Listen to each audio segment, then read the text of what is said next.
This is Winnipeg Sports Talk Daily with Andrew Hustler Paterson and Michael Remis.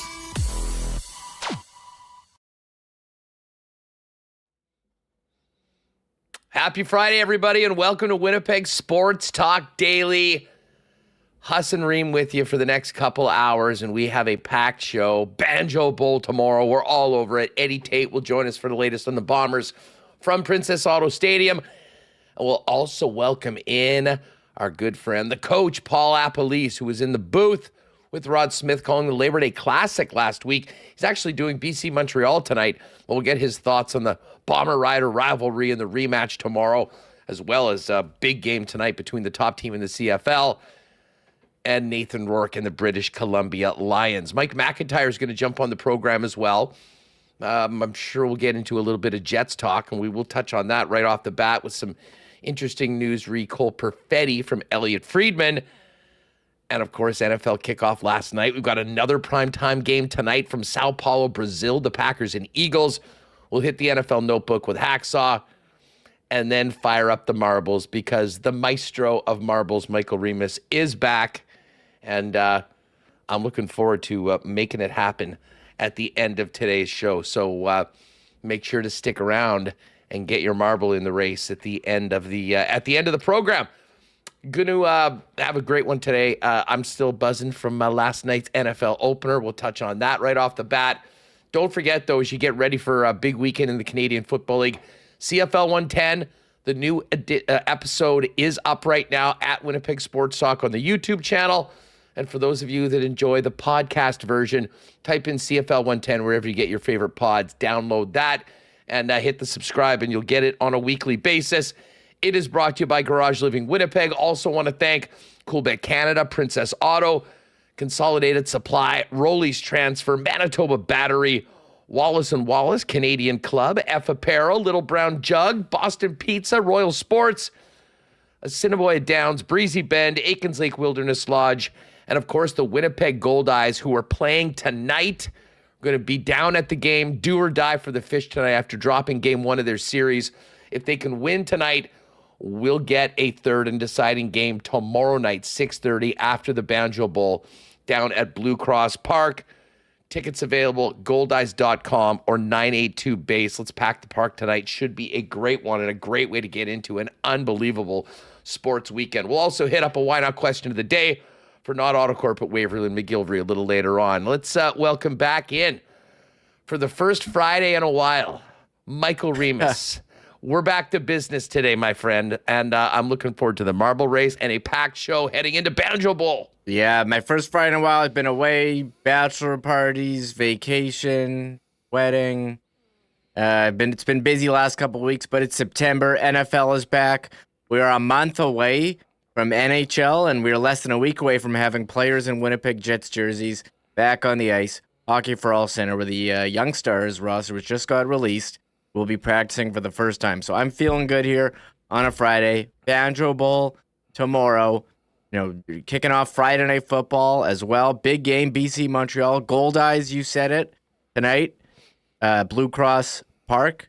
There's a lot going on here, Huss. A lot to talk about. I'm excited here. Well, and listen, just before we get to it, I mean, the other big story last night, of course, was NFL kickoff, and what a game. We often joke that, the NFL has a script to make things as exciting as possible. Well, the script played out incredibly last night. An absolute thriller between two of the best teams in the NFL, and the Baltimore Ravens comeback attempt coming up just about a centimeter short as Isaiah Likely was out of bounds, catching what would have been a touchdown, not just to tie the game, but Harbaugh was going to go for 2. They didn't get that opportunity. The Chiefs win by 7 to begin their title defense in their quest of a historic three-peat. And, man, there was so much to talk about from that game, Remis. But, I mean, what really stood out to me, both quarterbacks I thought played really well. Lamar in particular, he held them in that game because that offensive line was getting eaten up. Chris Jones could have had 4 or 5 sacks if it was anyone other than Lamar Jackson in the backfield. And, oh, my God, the debut of Xavier Worthy on the Chiefs side, that dude can flat out fly as fast as a player I think we've ever seen. And his first touch in the NFL was a blur going just over 20 yards to the house. It was a hell of a way to kick off NFL season. Yeah, I know Mark Andrews fantasy owners might be worried with the emergence of Isaiah Likely, who might be the most searched player on your waiver wire. And I mean, what a play. Was kind of reminiscent of Alexander on Montreal when he tiptoed the sideline. Was he in? Was he out? I couldn't really tell one way or another. You could tell last night his foot came down, toe over the line. Ravens players seemingly not believing that it was out of bounds, but I think it was pretty clear. But more importantly, Lamar Jackson on that drive, the play before, missing a wide open receiver in the end zone, and the play before that, overthrowing Likely, who I thought had a serious injury. Looked like he broke his collarbone, his shoulder, just went up for the ball and got hit in the air and landed so awkwardly, was down, but came back to make that play, as time expired and was out of bounds. So, again, a great game. They had the ceremony before. Taylor Swift there in a separate box from Brittany Mahomes. Huss, I don't know what you make about that. They were tag teaming all last season. Maybe because she was a late addition to the team, couldn't get her own box. But I don't know if there's big controversy between the two. TMZ is trying to stir something up. So a lot of storylines from last night, and the Ravens fall short again to the defending 2-time Super Bowl champion KC Chiefs. The Ravens didn't handle it well after the game. I'm not sure if you caught any of the post-game pressers. I mean, Lamar had such an awesome game. I mean, I tip my hat to him. He was the reason why they had the opportunity to win it late. He just flat out said that was a touchdown. He said, I still believe it was a touchdown. Lamar, bad news. It wasn't a touchdown. The guy was obviously out of bounds, and that's why it was a very easy call to make by the replay officials. But that was nothing compared to what Isaiah Likely had to say after the game. And listen, he was kind of a breakout star last night. Freaked out a lot of Mark Andrews fantasy owners, I can tell you that much. But yeah, he shows up and says that, I believe his quote was, well, if that's all they got, good luck in the playoffs. I don't think anyone's planning on peaking in week 1. It's about getting the W's, and the Chiefs did it last night. The Ravens didn't. I still think that the Baltimore is going to be a major problem for teams in the AFC right now. But great way to start it off last night. And as we mentioned, we're going back-to-back tonight because really, this is one of the coolest international games we've seen, Remo, in the fact that it's week 1. It's in Brazil. They've never had a game in Brazil before between two of the top teams in the NFC, in Green Bay and Philadelphia, getting going tonight. This should be an awesome matchup. I'm curious how this is going to go. What's the fan base going to be like? I've heard interesting stories about safety concerns in Brazil for the players. I've heard about travel concerns. I believe it's that one team is staying very close to the stadium and another team's like an hour and a half, 2 hours away, depending on traffic. But the NFL trying to #grow the game. They've done overseas games. Didn't they have a game in Mexico a couple years ago that they had field concerns and had to move it? Yeah, that was the Chiefs-Rams game. Yeah, no. Yeah. That ended up being that 54-51 game, one of the most bananas games in NFL history. Just back and forth. Yeah, so we'll see how this goes in Brazil. Kind of cool, I guess. It seems strange, and it is on, Peacock streaming only in the U.S., and I'm thankful that we don't have to deal with that kind of stuff here, streaming-only games. TSN getting the Thursday night games, which are on Prime in the U.S., and we get the Peacock games on TSN as well. So some of the benefits of the Canadian TV package. I just love the fact that NFL is back. We're already getting takes in the chat, like this one from Gregory, that the NFL is scripted. Guess what? The Chiefs are the script. And the three-peat is on right now, folks. Now, listen, it was a really, really fun game. Great to see some of the young players kind of debut. And listen, I can't wait for this one tonight. I do like Green Bay. I'm high on Green Bay. I'm not high on Philly. So we'll see what happens with that. Listen, when Mike comes on a little later on, we're going to focus in on the Bombers and the Banjo Bowl with Ed Tait and Paul LaPolice first up. But Mike McIntyre is going to join us a little later on, and we will get into a little bit of talk of Cole Perfetti, because today we've got a couple tidbits from a few of the insiders. Now, Darren Dreger, Elliot Friedman reported first, and we're going to play this in a minute. But Dreger's tweet is, despite ongoing contract negotiations, Cole Perfetti is now in Winnipeg to train and skate with teammates. Perfetti also intends on representing the Winnipeg Jets at next week's NHL Player Media Tour in Las Vegas, which certainly, good on Cole for moving forward, assuming that a deal is going to get done. Doesn't sound like things are at a very contentious point right now, but you would like to see this get done sooner as opposed to later, especially before next week if he's actually going to this junket. The 32 Thoughts is back, by the way. No Jeff Merrick, as pretty much everyone knows. Kyle Bukauskas is the new co-host along with Elliot. And they touched on this, and here's what Elliot had to say on the Cole Perfetti situation earlier today on 32. So Winnipeg's representative at next week's media tour is Cole Perfetti. And as of Thursday night, I was under the impression that Perfetti is still going. That's a bit different than, say, Boston. I think initially Swayman was supposed to go. Now he's not going. I don't know where this negotiation is going. Everybody's been quiet. But from what I've heard, he still likes being a Jet, and his preference is to work something out there. They have the control. I don't think there's going to be an offer sheet right now. I'm not sure what's taken so long, but the one thing you always have to check is there any reason to believe the player is unhappy there? I'm under the impression that's not the case, and Perfetti is happy being a Jet. All right, so there's Elliot Friedman, and listen, I don't think we had any reason to believe otherwise. And Reem, this is not strange or unusual to have RFAs not signed at the beginning of September.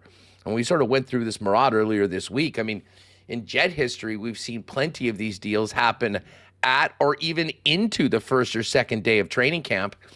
And, I think that this is even it's a unique situation, because I think that there is certainly many reasons and arguments that a long-term deal makes a lot of sense for both parties. But again, based on the season that Cole had last year, which had some real highs, but also some lows, you wonder where both sides are at right now. I hope, and I think the fact that he is still planning on going on this junket, maybe they can get something done before then.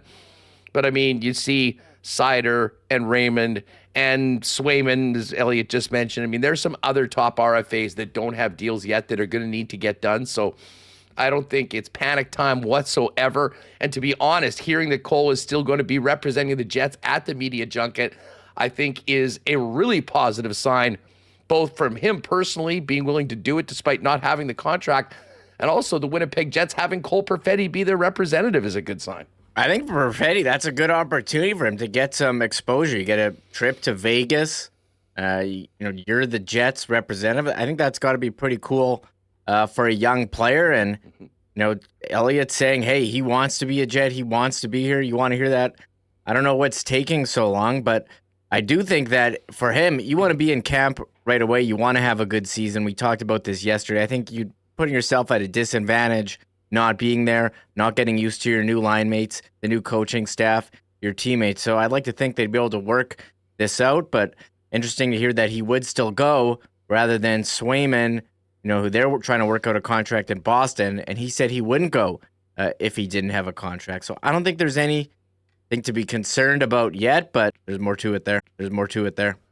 If he's not on the ice with his teammates the first day of training camp, we can officially say, like, okay, what the hell's going on here? But, and again, Josh Morrissey missed a day or two at camp. Line, I believe, did Kyle Connor? Can't recall if he missed a day or two. But listen, I mean, this is not unusual, as I said before. There is still time. And if we've learned anything from the way the Winnipeg Jets, as well as player agents, operate, deals kind of get done around pressure points. And that pressure point is going to be the beginning of training camp. But I would suggest that maybe because of what we just learned from Elliott, maybe that pressure point is actually next week or this weekend, wanting to get that done. And, he can head out to Vegas and also talk about a new deal. And as I've said before, would love to see that in the 6 to 7 year range. So we're not doing this again with the prospect of potential arbitration in a couple years for the young Jet star. Speaking of young stars, we have the YoungStars roster coming up. And certainly we're going to see Brad Lambert, Nikita Chibrikov, who I think a lot of people are excited to see after they debuted in the NHL in Game 82 last year. But I think the guy that people are going to probably will have the most eyes on him is going to be Braden Yeager-Remis, who, of course, came over in the Rucker-McGrory trade. This will be his first active business as a member of the organization, putting the jersey on in Penticton. Yeah, there's certainly some players to watch, and we haven't really had a look at Yeager in a Jets uniform. Obviously wasn't at development camp. He's played a little in the preseason last year with Pittsburgh, but it'll be our first look. He is very searched on our channel, Huss. We had the interview with him that you did. It's over 10,000 views. Now Connor enlisted their deep dive scouting report. It's gotten a lot of views, and you and Ken's reaction to the trade. So we've had some coverage of that, but now we'll actually get to see him play. Some other former first-round picks, Huss, in the Jets lineup at the YoungStars. One player coming off injury, Chaz Lucius. And I mean, his career, he's just, he's playing great. Then he gets hurt. And, it's kind of been a cycle of injury since he was drafted. But if he can stay healthy, some people are still high on him. Health a concern. Colby Barlow, he's going to be there as well. Brad Lambert. I imagine this would be his last YoungStars, Huss, but he's, the veteran player. Elias Salamonson there. And how about, players from this year's draft? Kevin He, who you spoke to after being drafted, he is going to be there as well. So I'm going to put up the list here, a number of players, but they're here Wednesday, first practice, and then first game is in Penticton in the evening. Yeah, a couple of other interesting names on this. First of all, the goalies.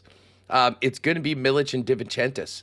And, both of those young men who have signed with the Winnipeg Jets project to be, it could be a tandem at some point with the Moose. Now, I think with the signing of Eric Comrie, who will likely be the third goaltender, he'll be a great guy, to mentor, to be with whoever is there in Manitoba. He's been there. He's done that for a long time. They're going to want these young guys to play, though.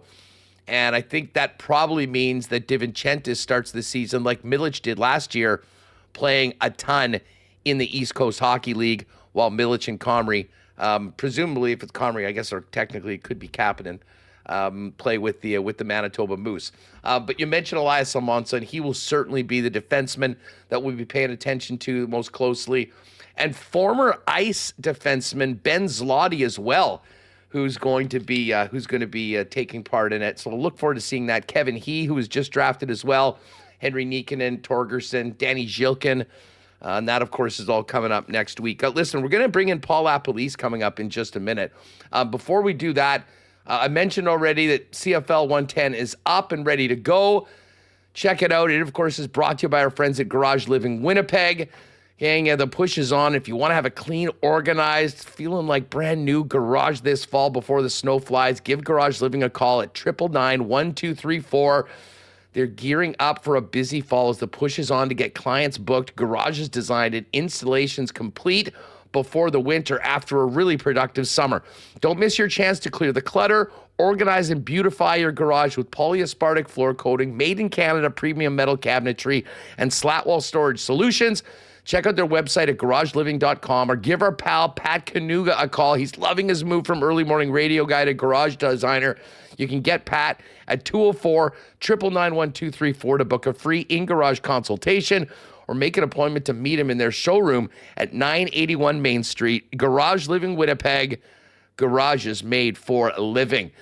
Folks, if you've got a move coming up this month or as we get into fall, the people you're going to want to talk to is our friends over at Rolly's Transfer. Rolly's, of course, family owned and operated for over 60 years here in Winnipeg.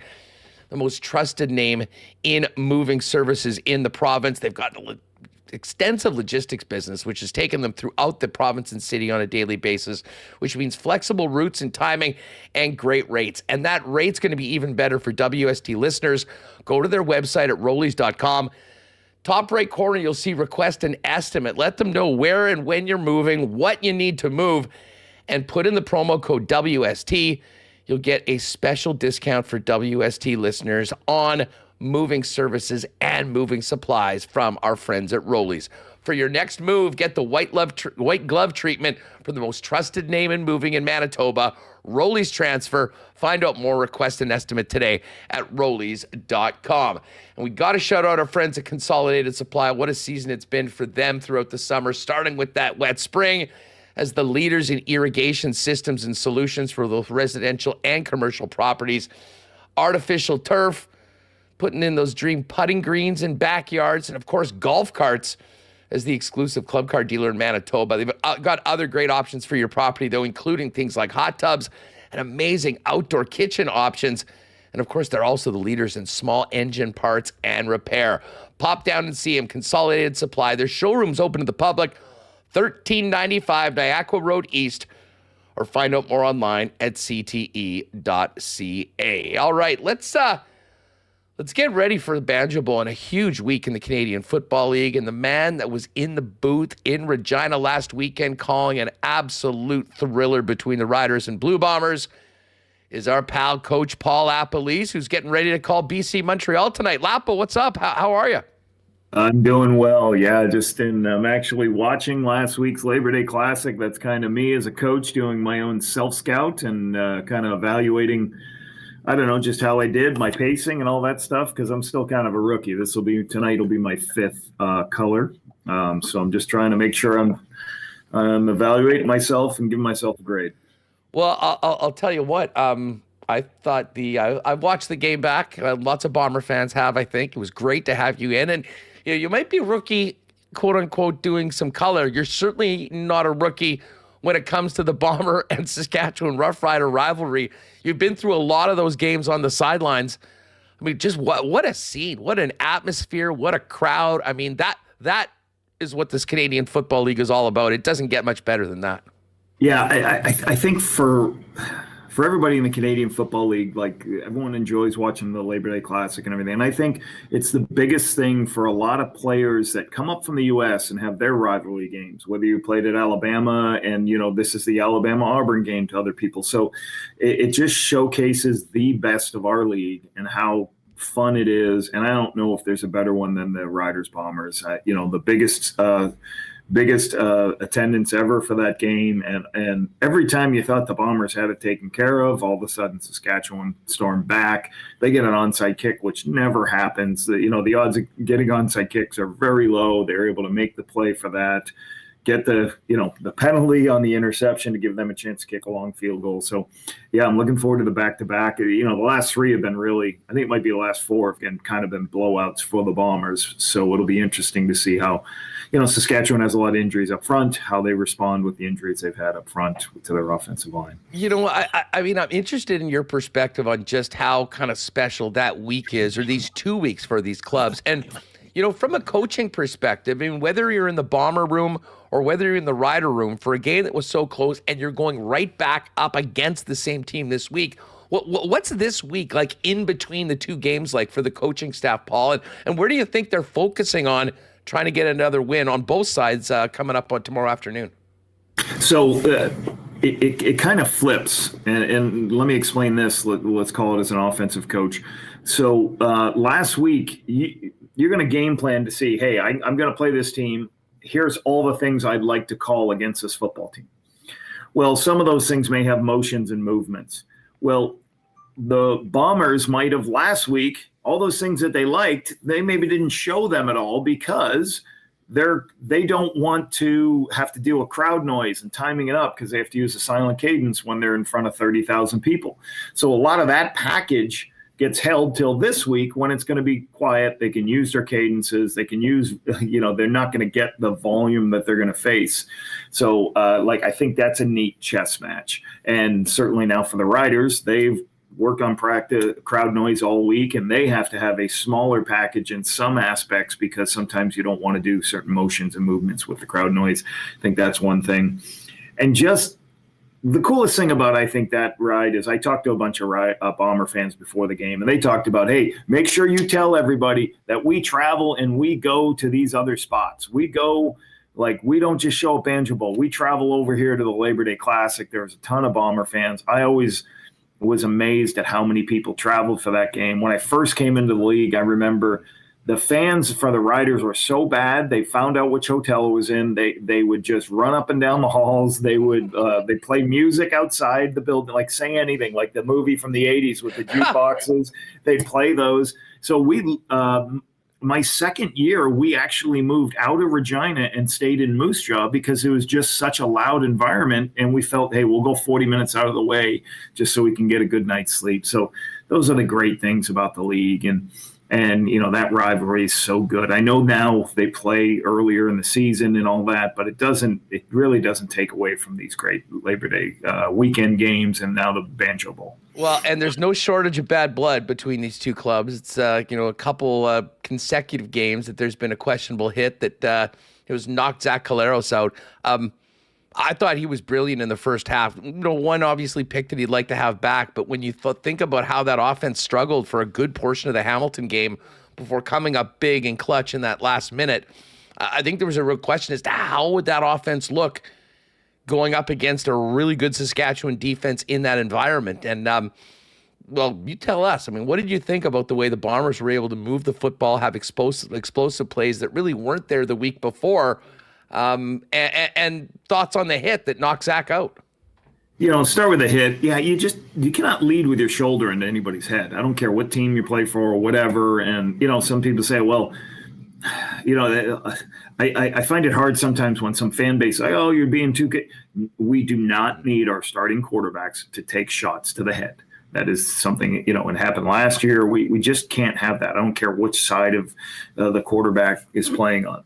I thought Zach last week, when the defense gave him opportunities to take strikes, he hit the strikes downfield. And when he needed to check it down, he checked it down. He did have an errant interception earlier in the game. But for the most part, he was moving the ball very well. And when he had opportunities to make plays, he created some explosive plays. Now, the biggest thing is they didn't have a 3-4 turnover game. That's some of the things that's hurt them earlier in the season, where they've turned the ball over too much and they can't. The defense plays fine, but they can't score enough points because they don't have enough possession. So the one turnover, the score on defense or on special teams for the second week in a row was spectacular. I believe that was Nick Hallett on the recovery on the muff punt. So they did the things you do on the road to get a win, and it'll be good to see how these both teams respond after a short week. I think they're probably, and listen, there would be anyways. I mean, you're just with the rivalry between these two clubs, but for a competitor like Zach to have to miss that second half and the team to hold on the way they did to get him back at home, I imagine that there will be. Sometimes we call it that FU mode, if you will. I mean, this will be an offense that'll be looking to do what they did in the first half and do it throughout the football game.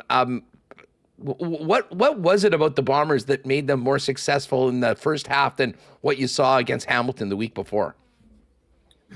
I think the biggest thing is, like I said, they hit a couple of their explosives and they were able to. And I thought Zach did a great job throwing the underneath stuff, and that showing the run game where what's called the zone reads, where Brady, if the end crashes on Brady, he can pull it and get throws on the outside. He got a lot of those, and that put them in second and shorts, or they got first downs on first downs. So that's what I thought they did well.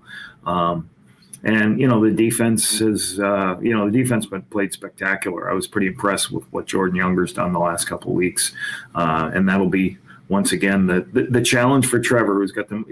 Can he be good on 1st and 10? Because you talk to Willie Jefferson, you talk to Jordan Younger, they said we have to make sure we know Trevor gets the ball to his hand quickly. We know that he likes short, quick passes. We got to get our hands up, knock balls down, and we got to make sure we don't let him get in rhythm. Lapo, on the other side of things, I think the Riders haven't played terribly over this past little while, but they just haven't been winning football games. I mean, it's been since July against Winnipeg that they last got a victory. What do you make of the pressure on the team, Corey Mace, to overcome some things that have really hurt them? I think back to the 2 games against Montreal. They probably should have won them both. And I'm certainly certain that they feel if they cleaned up a little bit more, even just on special teams, they probably win the Labor Day Classic. That's all good, but it's time to win some football games. What do you think is the pressure and how they deal with that going into the toughest place in the CFL to play, especially this weekend? Well, I think they got a little grace because how they started. So if they don't have that start, they're looking at being in the bottom of the basement. So when you have a big run of wins, well, now you have a big run of losses. That's still the way the West has been this year. It still puts them close, if not, right in the mix for first place. So that provides a little bit of ease of the pressure. They got to close out games. They've had some tough losses the last couple of weeks. I remember the Toronto game where they can't get a first down. They don't run the clock out. And then, Toronto kicks a field goal with no time on the clock to win the game. Like you said last week, there were some special teams things that they clean up. I think they better. Montreal, I think Montreal had a 100-yard missed field goal return or a kickoff return for a touchdown. So, yeah, they just got to find a way to finish. And that's kind of been the thing that happened to them the last couple of years. If you remember, they lost 7 in a row, 2 seasons in a row going before. But they got to get back to what they do well. They got to make sure they can get the run game going, and they got to get takeaways. And that's what I thought Winnipeg did a good job of, making sure they minimize how many giveaways they had. Well, I mean, after such a great game last weekend, it certainly just increases the anticipation for the rematch tomorrow. Paul LaPolice is with us. If you're with us on YouTube, you'll see the link. Remis has put that up in the description. It is a link over to Lapo's YouTube channel. If you have not subscribed there already, do it. Subscribe. There's some great stuff on it. We had a lot of Winnipeg Sports Talk listeners jump on it last time Coach was on. So let's see, for all of you that missed it the last time, get on over there, give him a sub. And there's a lot of really cool stuff on there. And listen, I'll ask you about the team you're covering tonight in the BC Lions, who were having similar struggles to the Riders until they got that big win, and I think under a ton of pressure, especially for Rourke last week. But now they go up against the class of the league so far, the Montreal Alouettes, who have been clearly the number 1 team all year. Lapo, how big of a win was that for Nathan Rourke personally in the BC Lions, and what do you make of their chances flying all the way across the country going up against the number 1 team tonight? Yeah, I thought Nathan Rourke last week looked like the guy we remember from a couple years ago. He was processing information quickly. The ball was coming out of his hand. I did a YouTube on about 8 of his throws because he makes a decision. He throws it quickly. And if he doesn't like the pictures, he flips his hips as quickly as he can and checks it down. William Stanbeck was their leading receiver last week. So he's not afraid when the pictures aren't there to get the ball in a big running back's hand who can get his shoulder square and create first downs with his legs. And they're kind of younger on defense. They've got some injuries, so they got some young linebackers playing because Josh Woods is out of the game, been out for a couple weeks now, and Ben Haladic is out for some time. So they might have to outscore people. They got big Justin McInnes. I think it's going to be tough to travel across the country because technically they had an away game with Touchdown Pacific, and now they got to go all the way across the country. Usually in the Canadian Football League, the team that travels the farthest, usually the home team of the Montreal BC team usually wins because it's such a time change. And Montreal's coming off a bye week. So it'll be interesting. I'm looking forward to see what Noel Thorpe, he's done a spectacular job with that defense. Cody Fajardo, they lead the CFL in explosive plays, and I think Cody had 5 of them last week against the Edmonton Elks. So it should be a great game. Could be 2 teams that possibly could be in the conversation of the Grey Cup. Now, I don't know, in the West, anybody could be in the conversation right now. Well, there's so many teams close. Have you ever seen anything like this? I mean, we're down into the final third of the regular season, and there are 2 wins separating the first place Bombers from 5th place with the 4 win stamps and Elks. I think it's back when I was in Winnipeg in like 02 or 03 was the last time there was no teams under 5, like last week where no teams, every team was under 500. So, yeah, I mean, Edmonton's pouring on. BC, I assume, is going to get better. We'll see what happens with the Elks Calgary game and obviously Sask. Sask has a veteran quarterback, right? Winnipeg has a veteran quarterback. BC has a very young, impressive quarterback. So it'll be interesting to see. And probably the best depth at quarterback is now the Elks with Trey Ford and McLeod Bethel-Thompson. Like, he looked amazing last week. So that's a team's getting better and better. Well, they're winning games. Like the Riders have kind of lost games at the end. Well, early in the year, the Elks lost a bunch of games they should have won, maybe 3 or 4 if they managed the game better. Well, they're doing it the other way. Now they're making plays and been able to be in all their games and get their wins. The West it's so nuts. I mean, you've got the Bombers who are rolling. BC and Saskatchewan have been struggling. The Elks are on the roll, and the team I think you'd probably be most concerned about is Calgary. And Jake Maier was the one guy that had stayed healthy and played all year long. He's now getting the hook. It is a bit of a shocking move considering the setup right now, but this is a desperate time for Calgary. They have to be better than they were last week. And Dickinson decided to make the quarterback change, Paul. Yeah, and everything I'm hearing, it's more of very similar to Trey Ford. We think McLeod's played well at times, but we need a spark. What can we do?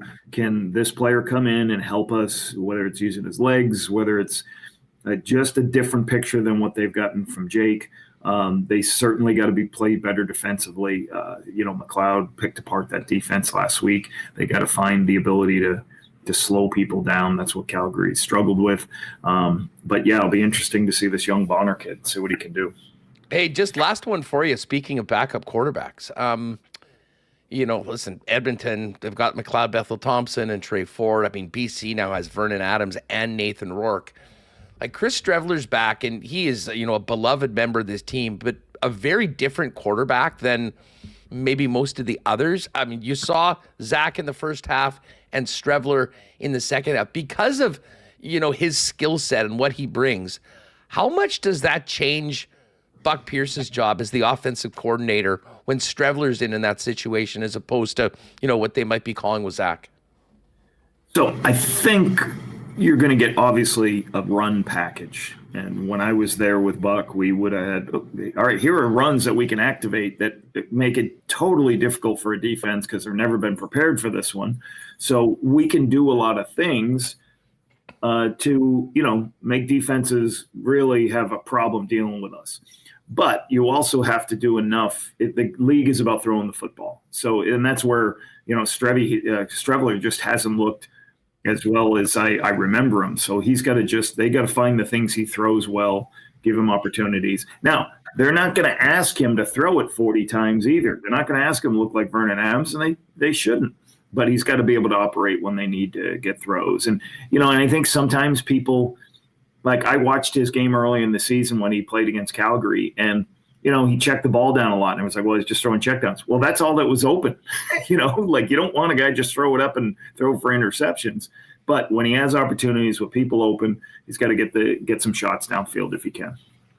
Lapo, always great having you on the program. Again, if you're with us on YouTube right now, the link is in the chat. It is also in the description of this video. And if you're listening on the podcast, get over to YouTube. It's Coach Lapo. Just few people in on what the content you've been putting out recently and what you're looking ahead to do. So there's some Bomber stuff. I did probably a 10-minute breakdown of what Jordan Younger does coverage-wise. So match cover, what is called match coverage. Try to simplify and explain to the fans. And I talked to a couple of guys for the Bombers last week. Yeah, it's good. You kind of explained it for normal people to understand the coverages. I broke down a bunch of SAS plays from the week before. I did Nathan Rourke passes last week against the Red Blacks, and also because it's a short week, I just reposted what a back-to-back game looks like for a coach and a player. So people get an inside look into that stuff. And this stuff kind of came about is sometimes we don't have as much time on the air and, don't have opportunity to do as many coaches' playbooks. So why don't I just post them up on YouTube? Well, it's a great watch. And you certainly, if you were a CFL fan, you'll be smarter for it. Coach, have a great call tonight. Look forward to seeing you in the booth for what should be a great game to kick off the week with BC and Montreal, and we'll do this again soon. Appreciate it, and have a great weekend. Thanks, Andrew. Appreciate it. Good Tell stuff. Eddie I I certainly will. He's waving from the green room. There it is, Coach Paul LaPolice. Subscribe to the YouTube channel, folks. You will you'll really enjoy it if you are a fan of the Canadian Football League. We are going to focus in on the Bombers coming up with Ed Tait in just a minute. Of course, all of our Bomber reports are brought to you by Princess Auto, and Princess Auto Stadium is going to be rocking tomorrow. This game has been sold out for a couple of months. There is not a ticket to be had, and it's going to be loud when the Riders and Bombers kick off at 2 p.m. You'll be able to watch the game on CTV. But listen, if you're heading down to the game, make it the full experience. Get to the Princess Auto tailgate party beforehand. $5 beers, $3.50 poppin' hot dogs, inflatables for the kids, entertainment. It will be a zoo tomorrow, and it'll be well worth getting there a little bit earlier. Of course, Princess Auto, proud sponsors of the Bombers, Princess Auto Stadium, and Winnipeg Sports Talk, proudly headquartered and founded right here in Winnipeg. 2 locations to serve you, Panet Road and Portage Avenue West. And, of course, you can always shop online 24/7. 365 at princessauto.com. And while we're talking about that game tomorrow, one thing I can guarantee, they're going to sell a lot of Canadian Club at that game tomorrow. Of course, Canadian Club is the official spirit of the Winnipeg Blue Bombers. It is available throughout Princess Auto Stadium, in and around the Rum Hut, and everywhere else. And of course, you also might want to check out and try Canadian Club and Ginger Ale. Pre-mixed cocktails in cans. Just an amazing summer drink. A very popular spirit at Bomber games. You can get that there and at your local beer vendor on your next stop in. And of course, CC and Ginger Ale and all the family of Canadian Club products are available at your local Manitoba Liquor Marts. And hey, I got to shout out our friends at Manitoba Battery. What a summer it's been. Most people, I think, are locked in on this football game, but if you are heading out camping or hitting the trails on an ATV, whatever you're doing, you got to have batteries for it. And Manitoba Battery is your local option to give you the best prices and the best service for batteries of all kinds, shapes, and sizes. Pop by and see them on Logan Avenue at the original location or the new one at 452 Dover Court for all of your battery needs.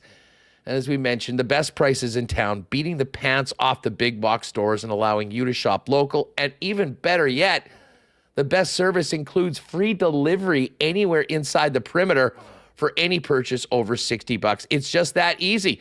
If you can see them in store, great. If not, give them a call or shop online at manitobabattery.com for the best prices in town and free delivery for all your battery needs. Shout out to Donnie and the gang at Manitoba Battery. I know they're going to be locked in for the Banjo Bowl tomorrow. All right, let's head down to Princess Auto Stadium right now and welcome in our pal Ed Tait as we get ready for the biggest home game of the regular season here. Edward, what's going on? How are you?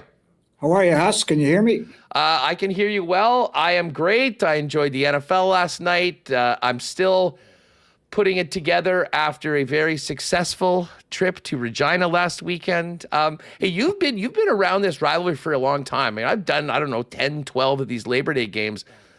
That was right up there with the best turnout I can remember from Blue Bomber fans before. And I mean, the atmosphere outside the stadium, in the stadium throughout was as good as it gets. I mean, it was obviously great for all of us that the Bombers did win that game, but overall, I mean, I think that this is a a great point in this rivalry, and what a scene we saw last week around the game. Yeah, it's a real good point, Huss. It's been talked about a little bit last Sunday and even in the days since about how many Bomber fans made the trip. You know, you lived it, Huss. There were a lot of years where it wasn't worth the trip to Regina because you were going to see the Bombers get crushed. The Labor Day clunker, we were calling it for a long time, lost 11 in a row. But I think, you know, the franchise has turned around of late. And so there's sometimes, and you would know this better than me, Huss, there's nothing better than going into enemy territory and having a wobbly pop while everybody around you is in mourning. So that must have been fun. And it was a classic game last week. The Bombers had control of it, almost lost control of it at the end, but they got it done in one of the hardest places to play. And it just leads into this week's game perfectly, right? Because you've lived it, Huss. I think it's louder here than it is there. And I know people in Regina get upset when we say that and call ourselves the loudest fans, but I don't think there's any comparison if you've been in the two buildings for those two games. Well, the funny thing was, I mean, you could hear the noise of the Bomber fans at the end of the game. I mean, when Saskatchewan was driving, going to, try to kick the 60-yarder. Listen, obviously we were a large minority in the stadium, but still making their presence known. It was phenomenal, and I mean, the game lived up to all of the hype, an absolute thriller. And now they do it again. It was a tale of two halves, really. I mean, and it was one with Zach Collaros and one with Chris Streveler. Good news for the Bombers. With all due respect to Streveler, the number one guy is going to be good to go. And, it sounded like it was precautionary. He's practiced all week. And I think not only will we see a Zach Collaros that is looking to build off what they did in the first half, also maybe playing with a little chip on his shoulder, considering how he had been treated by the Saskatchewan Roughriders in the last two Labor Day games. Yeah, even the last three Labor Day games too, right? Yeah. I think we go back to the Garrett Marino hit. How could we forget about that? I really like what I saw from Zach in the first half last week, Huss. I mean, he was dialed in. He threw for over 200 yards and a touchdown. I think if he had stayed in the game, we would be talking about his best performance of the year right now. And I realize he's had some struggles with the lineup changes this year, but I really like what I saw, and I think that can lead into this week.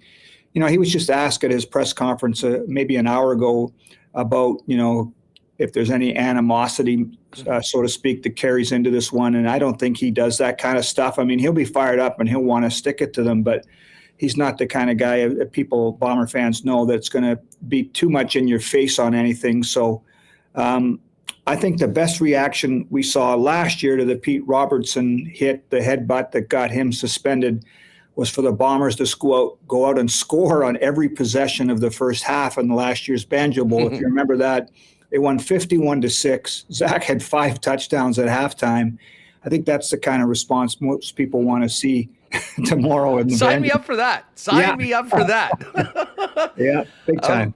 Listen, I'll give the Riders credit for being a much better football team, I think, at this point this year than they were last year. However, Ed, they're in free fall right now. I mean, they have not won a football game since beating the Bombers in mid-July.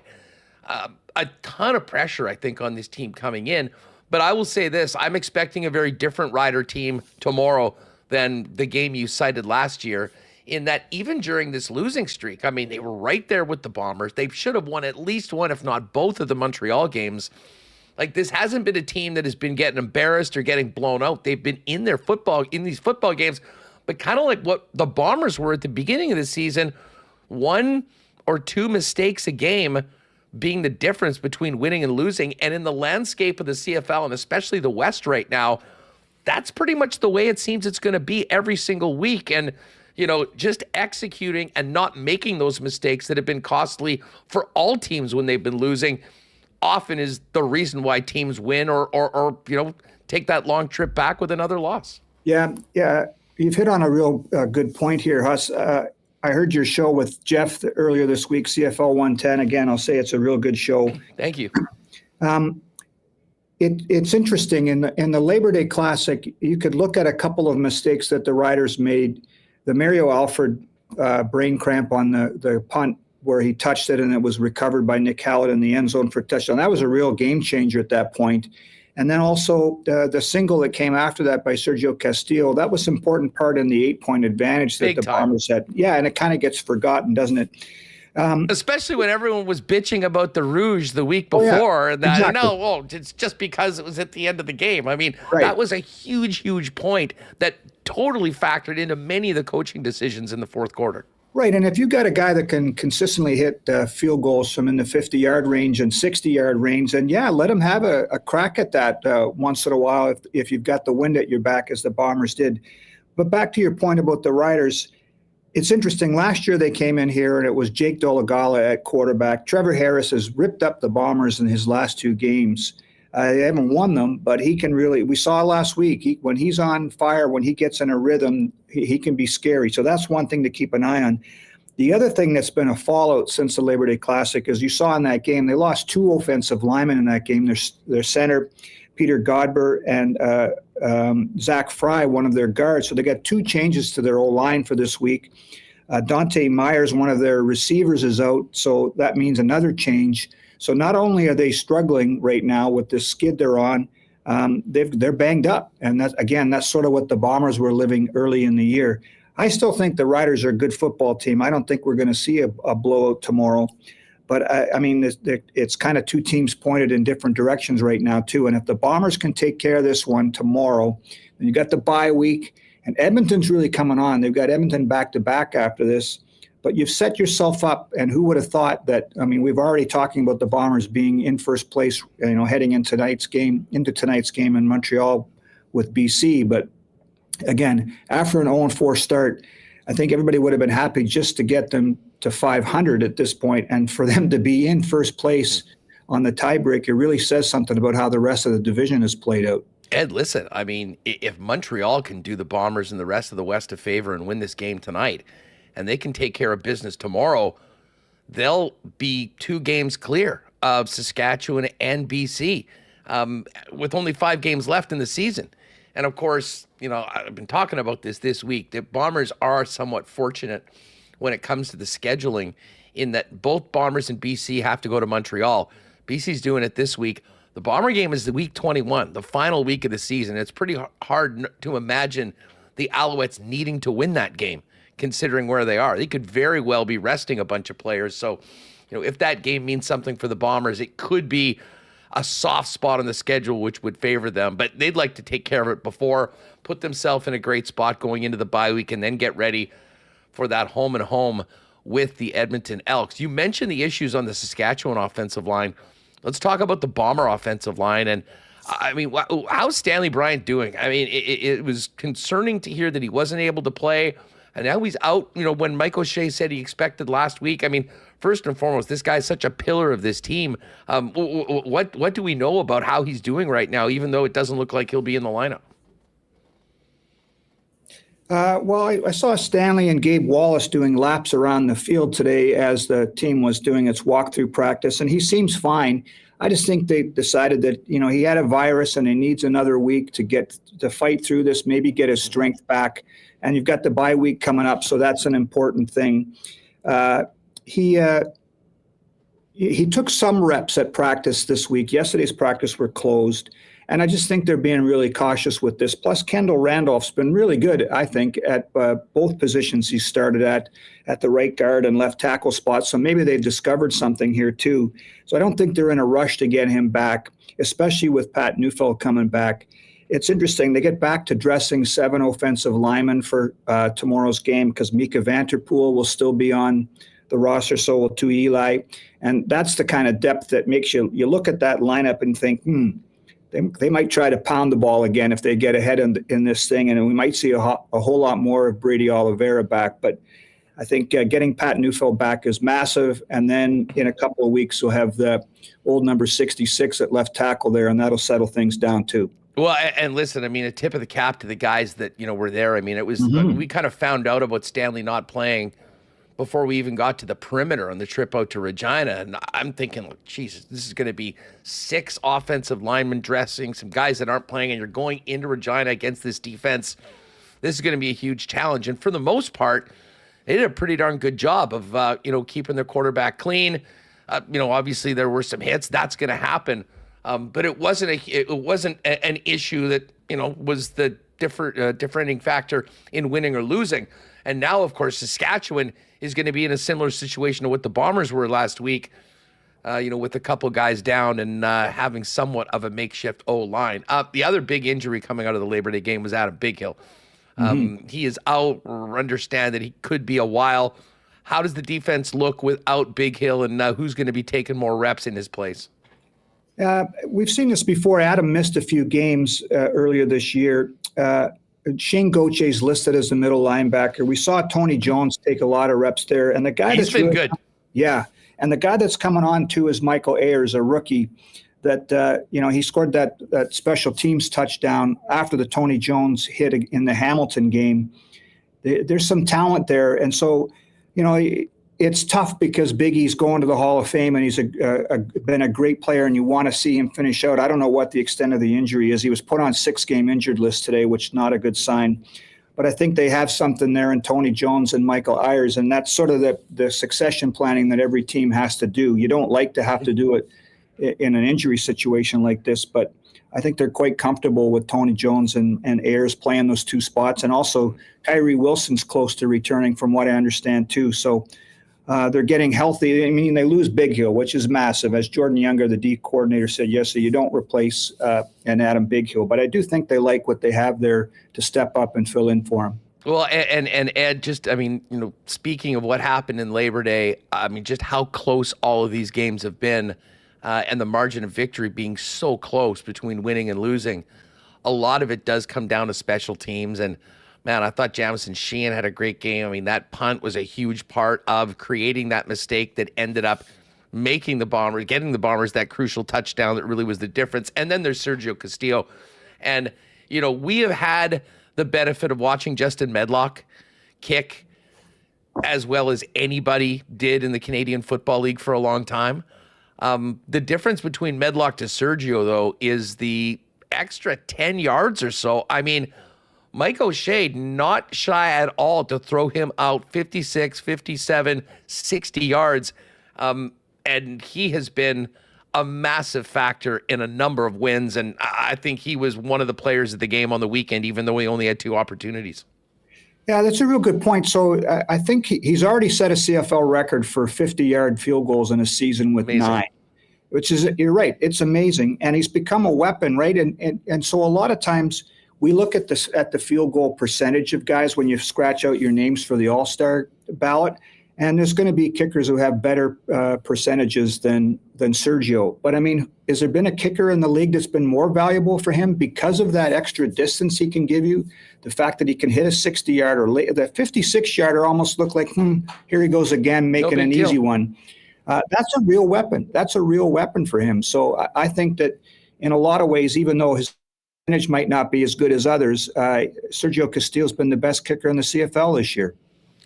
Eddie, cannot wait for game day tomorrow. 2 p.m. start. Things will start to get rocking around noon around the stadium. And I don't know what we're going to see tomorrow. There's a number of scenarios. One looks like last year's, which I think we'd all sign up for. But I kind of have a feeling this game might look a lot like last weekend's, a real tight game between 2 good teams. Cannot wait for it.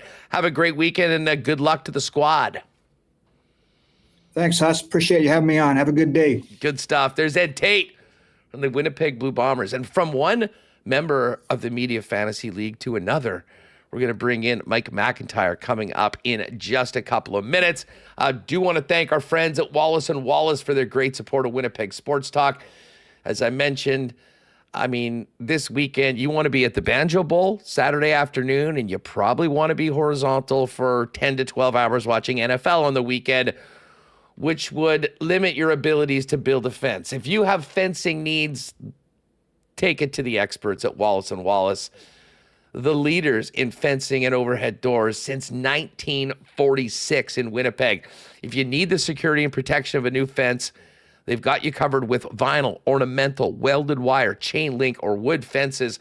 And if you do need a new garage door, they've got the Winnipeg's largest selection of overhead garage doors, one perfectly to match your home as the Clopay dealer in Manitoba. Give Wallace & Wallace a call, 452-2700.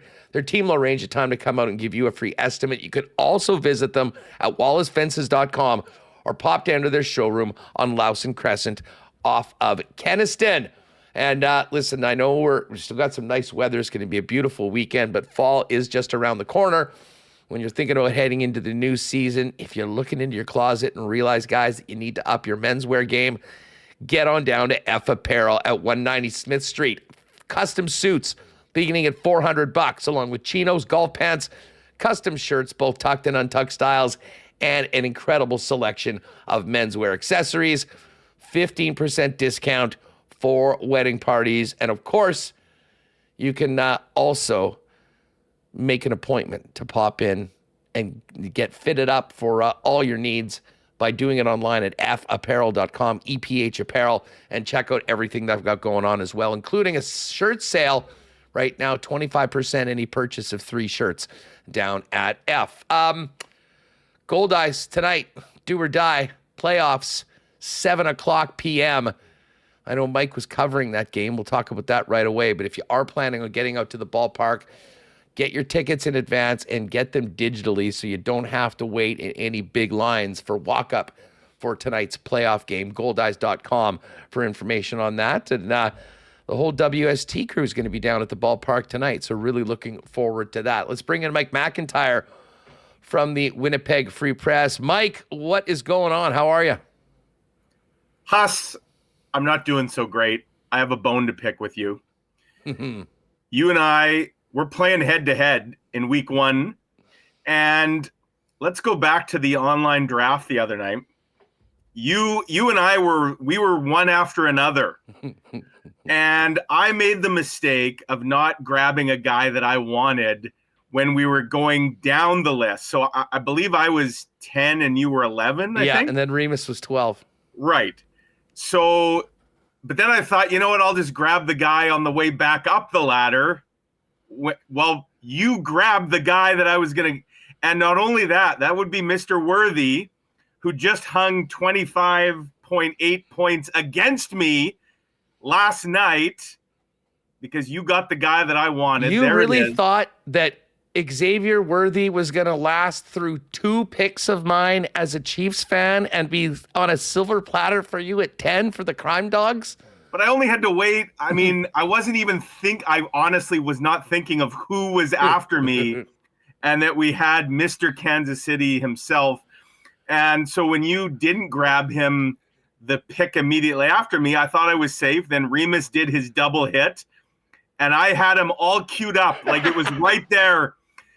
And I was just one more and boom, he was mine. I would have put those 25 points up on you last night. The moral of the story, I guess, is never wait, especially when there's a shark in the weeds. Well, it's funny. Hammer was giving me a hard time about Worthy being in my roster and in the lineup.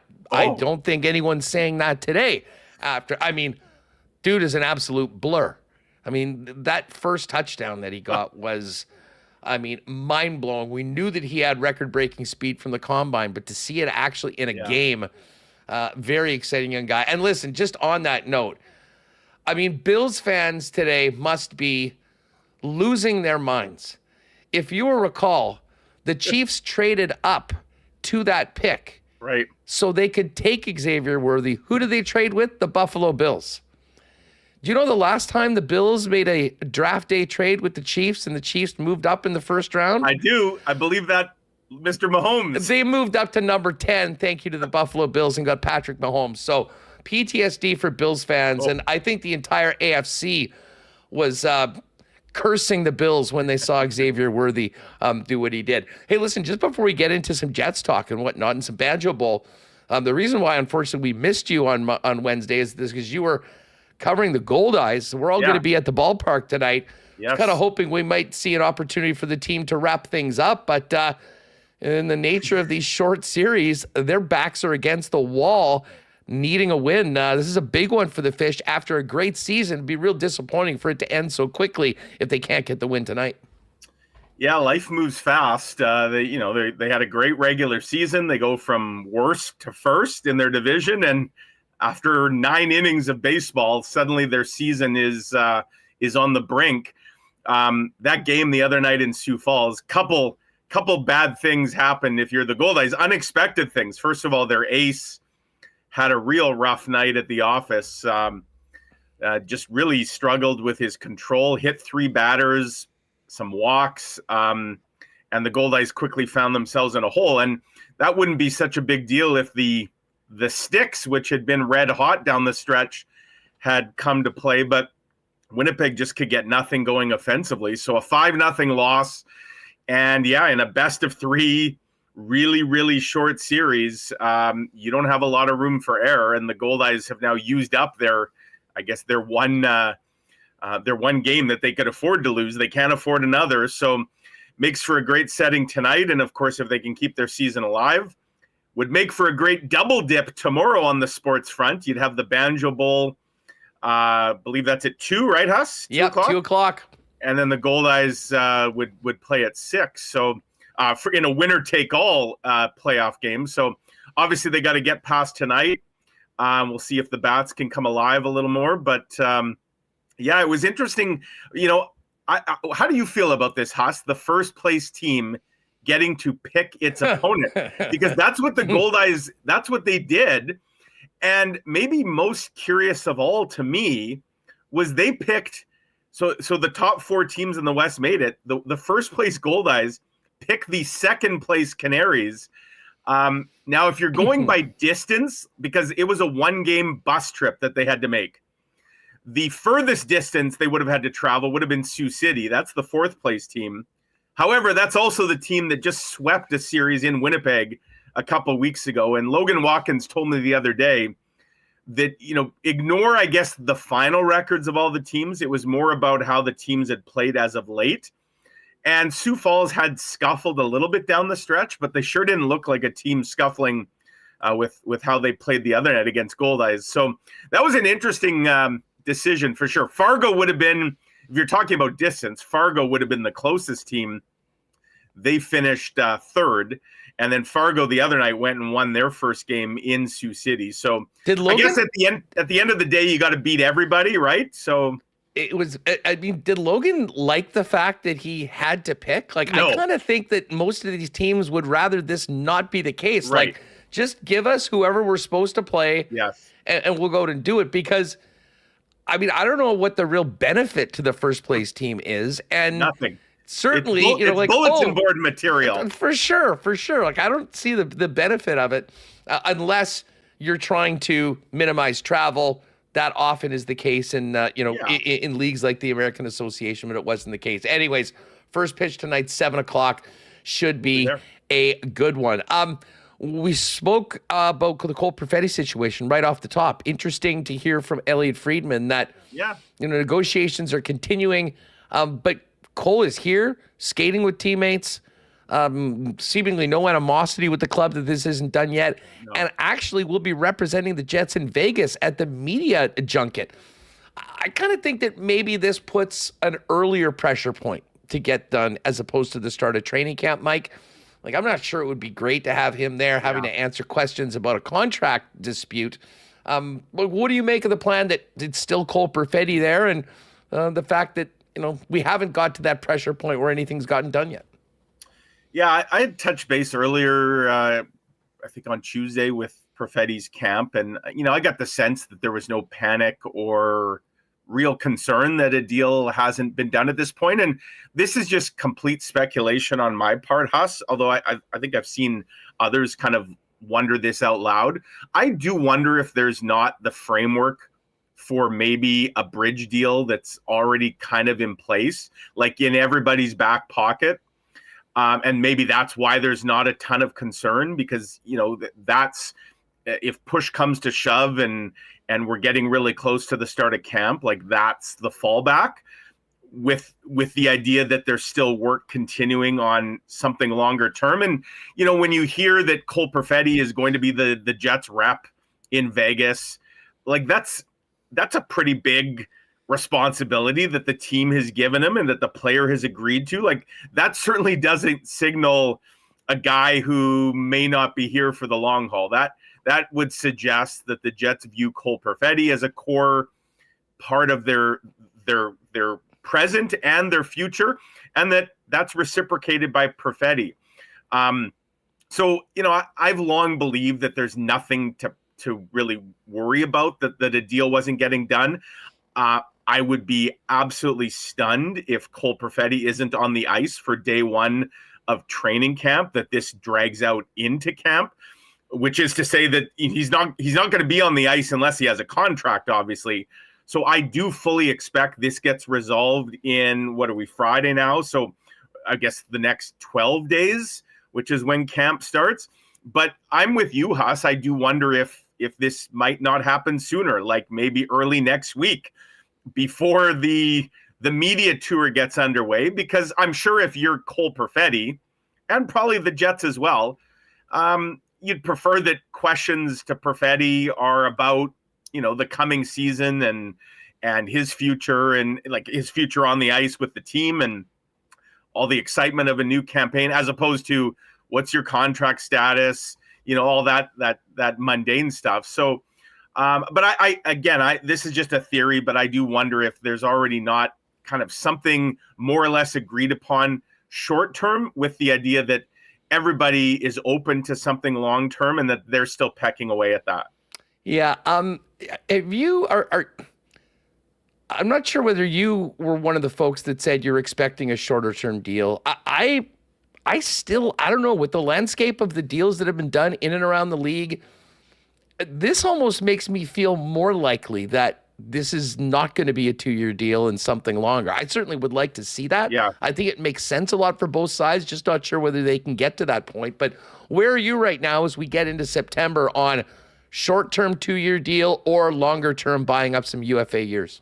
No, I'm on team long-term in terms of if I were hedging I think Kenny's kind of maintained that he thinks short terms, I don't want to put words in his mouth, especially when he's halfway across the world right now in Italy. But I believe Please, Kenny, go ahead. It's a great time to do it.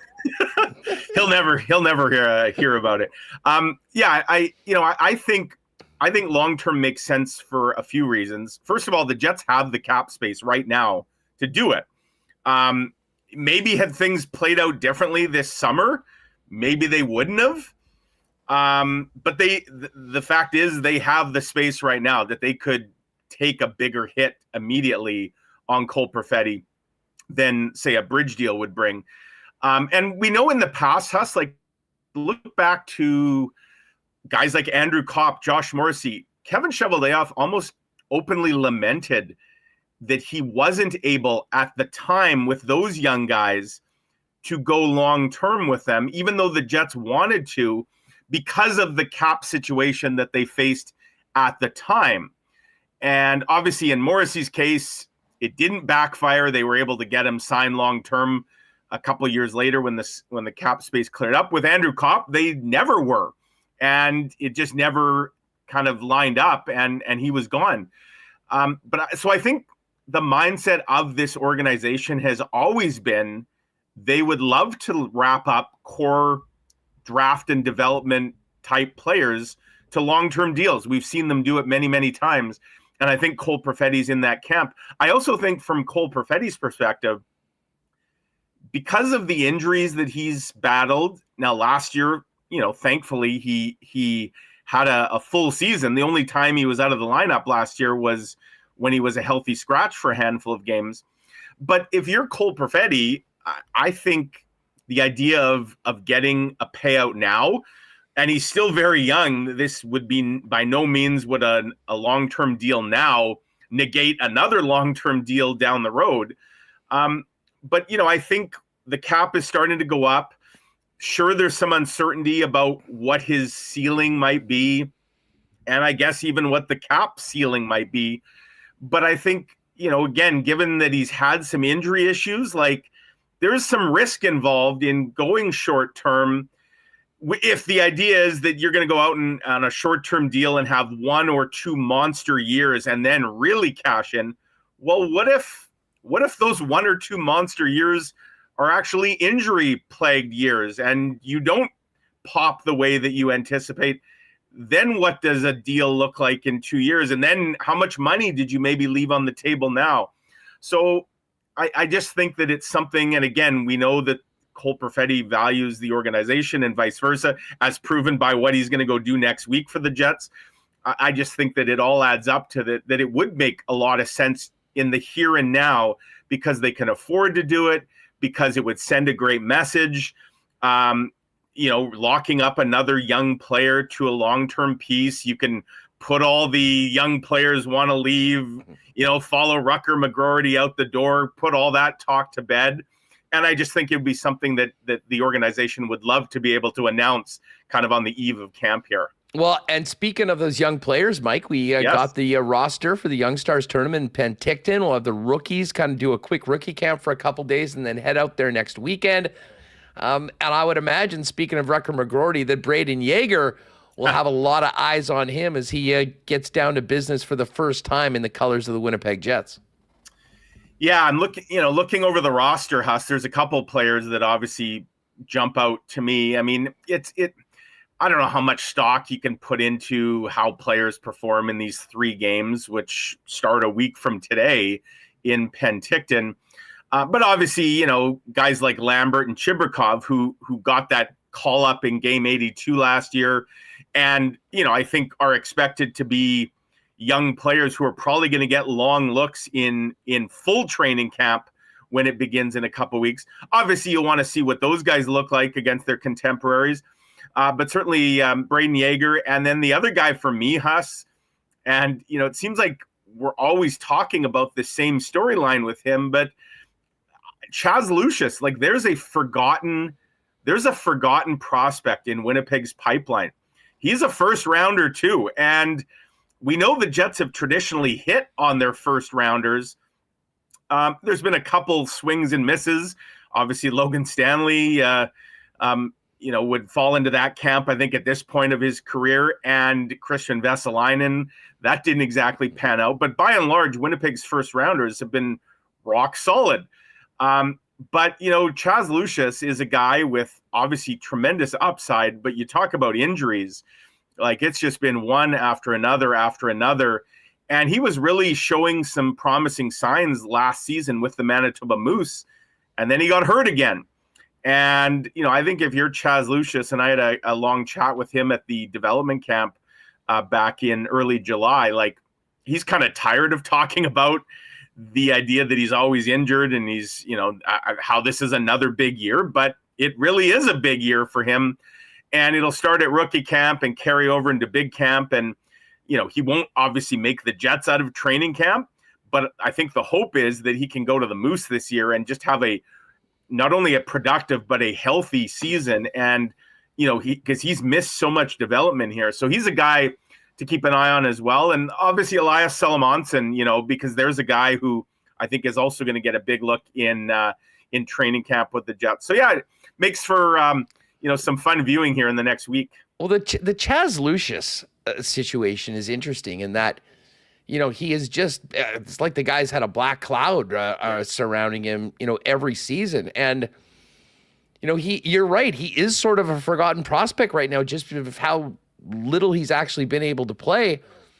And you kind of feel like, if he was able to have a full season and contribute and, be on the cusp or play at all in the game, it would sort of seem like found money for the Winnipeg Jets because, obviously there was major concerns about what his long-term future is. There is a reason, though, he was picked where he was. Yeah. If he can actually get out there and play for a significant period of time, he is a guy that could be an impact player at some point. Yeah, I mean, he dazzled at the World Juniors that one year, and certainly in junior, like his numbers pop big time. But yeah, he just has not, as a pro player, he has not really been able to find his footing here yet. The good news is he's still very young, and from everything I've kind of seen and heard from him, he's also very hungry, probably with a big chip on his shoulder that that life kind of keeps dealing him these lemons, if you will, and he's ready to try and make some lemonade. So staying healthy is priority one, but I think there's a really good player there. And, it's funny, Huss, like even when we talk about prospective trades and that, and, what might the Jets have to move, like Lucius doesn't even get mentioned as an asset because it's neutral at this point. There's just no real value there to any other teams in addition to the Jets, but the Jets have not given up on Chaz Lucius at all, nor should they. and that's why this is such a big year for him. So I'm anxious to see what he looks like kind of against his prospect peers, but then especially once training camp starts here. And, he's getting in the lineup, no doubt, for some preseason games with some veteran players to see how he looks. He's a guy that can play some center too, which I think people forget.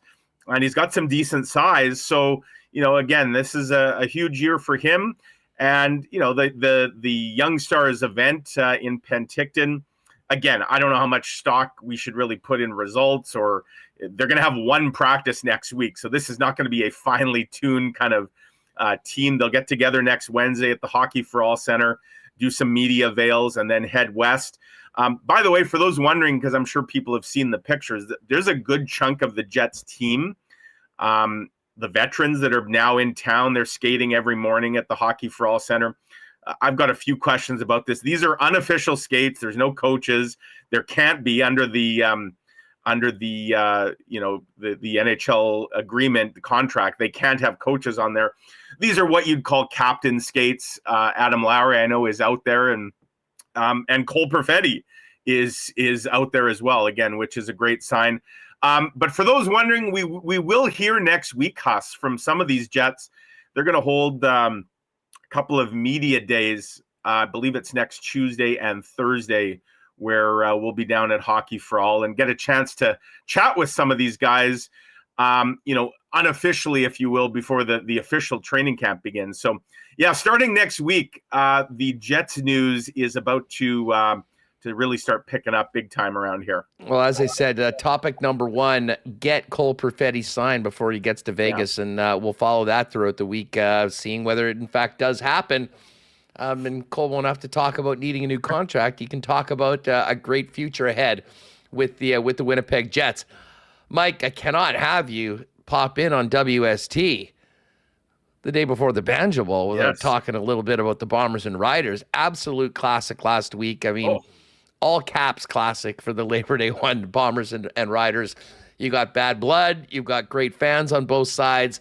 You've got two sold-out buildings. I mean, what a scene we're going to have tomorrow down at Princess Auto Stadium for the rematch. And a desperate Rider team that has to find a way to win, and a huge opportunity for the Bombers to kind of strengthen their grip on first place in the West.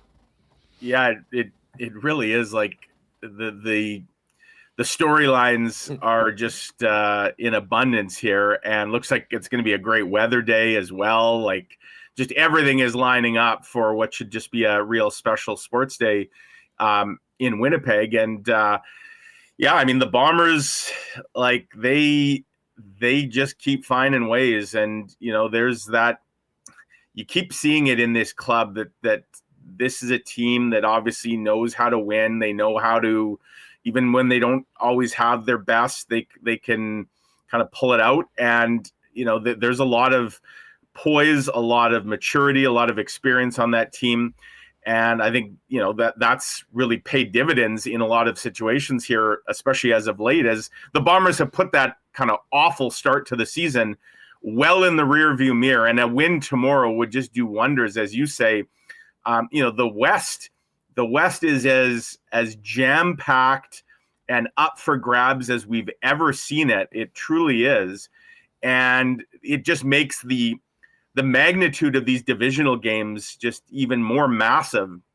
And that's why, a win tomorrow would just be obviously great for the Bombers and just devastating for the Roughriders, which that's a 1-2 combo platter right there for the Winnipeg sports fan, to not only great things happen to the local club, but then to add to the misery of the neighbors to our immediate west. So, yeah, it sets up for what should be just a tremendous day down at the stadium. And I'm sure folks who, like yourself, who made the trip last week to the Banjo Bowl, I'm surprised you even have a voice yet this week, Huss. But I'm sure a lot of folks are ready to lose their voices again tomorrow. Yeah, well, this is a very fun part of the calendar. One of my favorite kind of stretches. Labor Day weekend, Regina, coming back in, finishing a fantasy draft or two, NFL kickoff tonight. We got a double whammy of primetime games because we got that Packers-Eagles game. Yes. Huge CFL game tonight. a big-time playoff baseball game for us to check into this evening. And then Banjo Bowl. And then Jets gearing up. Like it is, it's a great time. We're back, everybody. Hope everyone enjoyed the summer, but now it's time to get back to business in the hockey, the National Football League, the stretch drive of the CFL, and of course, playoff baseball, as we mentioned. Mike, what's coming up in the Freep? So, Huss, I did something really cool yesterday, which is why we couldn't hook up yesterday. I drove almost 3 hours southwest of here, and along with a photographer, and I've got a feature coming up in tomorrow's paper on a literal field of dreams that has been a baseball diamond that has been cut out of a cornfield in rural Manitoba. It's for charity. That they're hosting a little baseball tournament tomorrow. This thing was absolutely stunning. Like it's right out of the movie. It's on 10 acres of cornfield, and the baseball diamond is pristine. It's been cut out of, it takes up 4 acres. I walked around the place yesterday. Michaela McKenzie, our wonderful photographer, she got some great images. So that'll be online this evening and in tomorrow's print edition. It was a really fun story to work on, how these sort of local guys who love the movie, who love baseball, came up with the idea of carving out a baseball diamond in the middle of a cornfield. And I look forward to sharing that story with readers. And then I'll be at the Goldeye game tonight, another little field of dreams down at the Forks covering game 2. Good stuff. Well, listen, we missed you in person on Wednesday, but I will see you tonight at the ballpark for the playoff game. Sure should be will. fun. Thanks for doing this, Mike. Have a great weekend. I'm looking forward to that piece tomorrow in the Freep.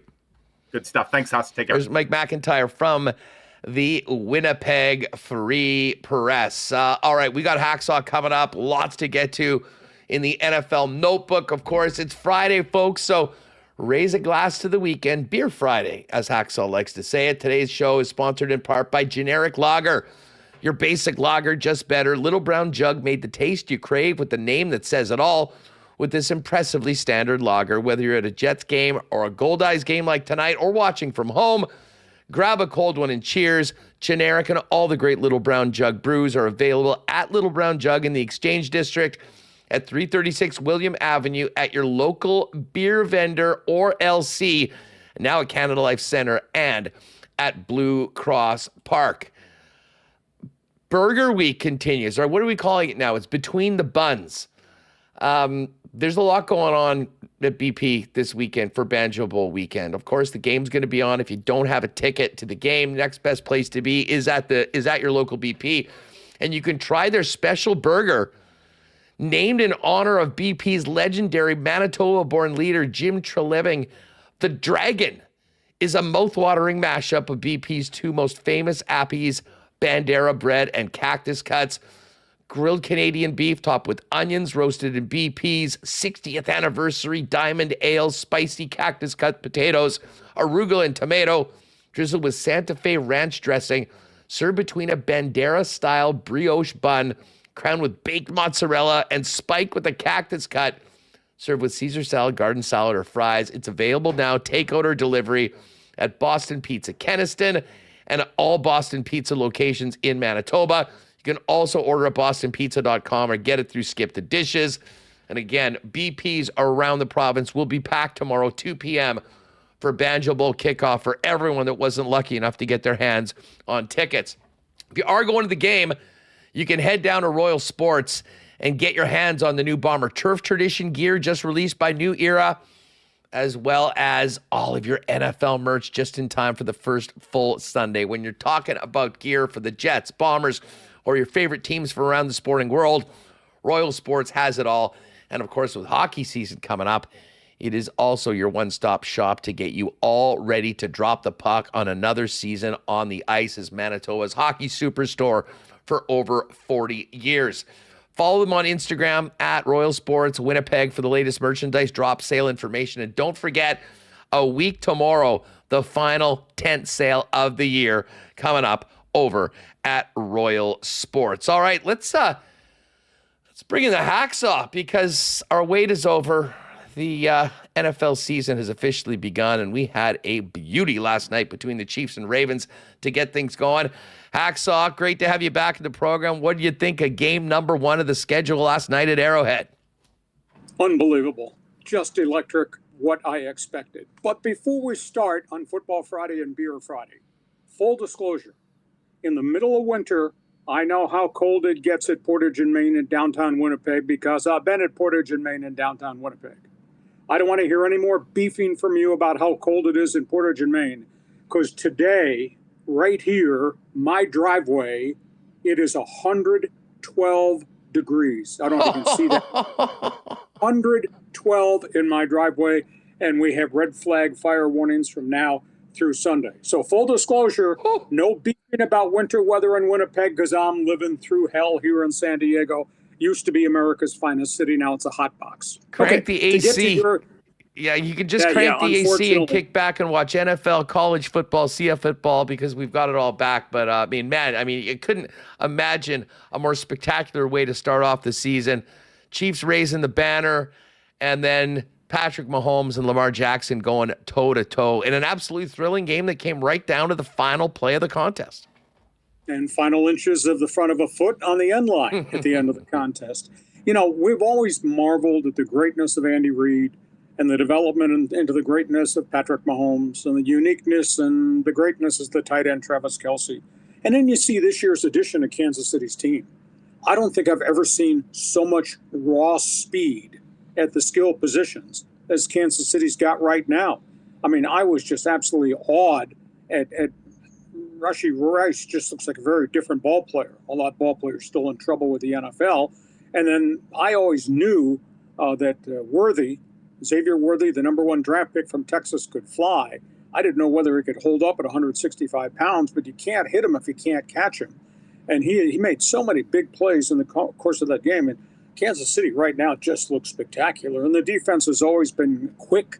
The defense is homegrown. I mean, that 9 of those 11 starters are their own draft picks. So that was interesting. Lamar Jackson looks very different to me. I think he's lost a bunch of weight. He looks a lot quicker than I had seen him just a year ago.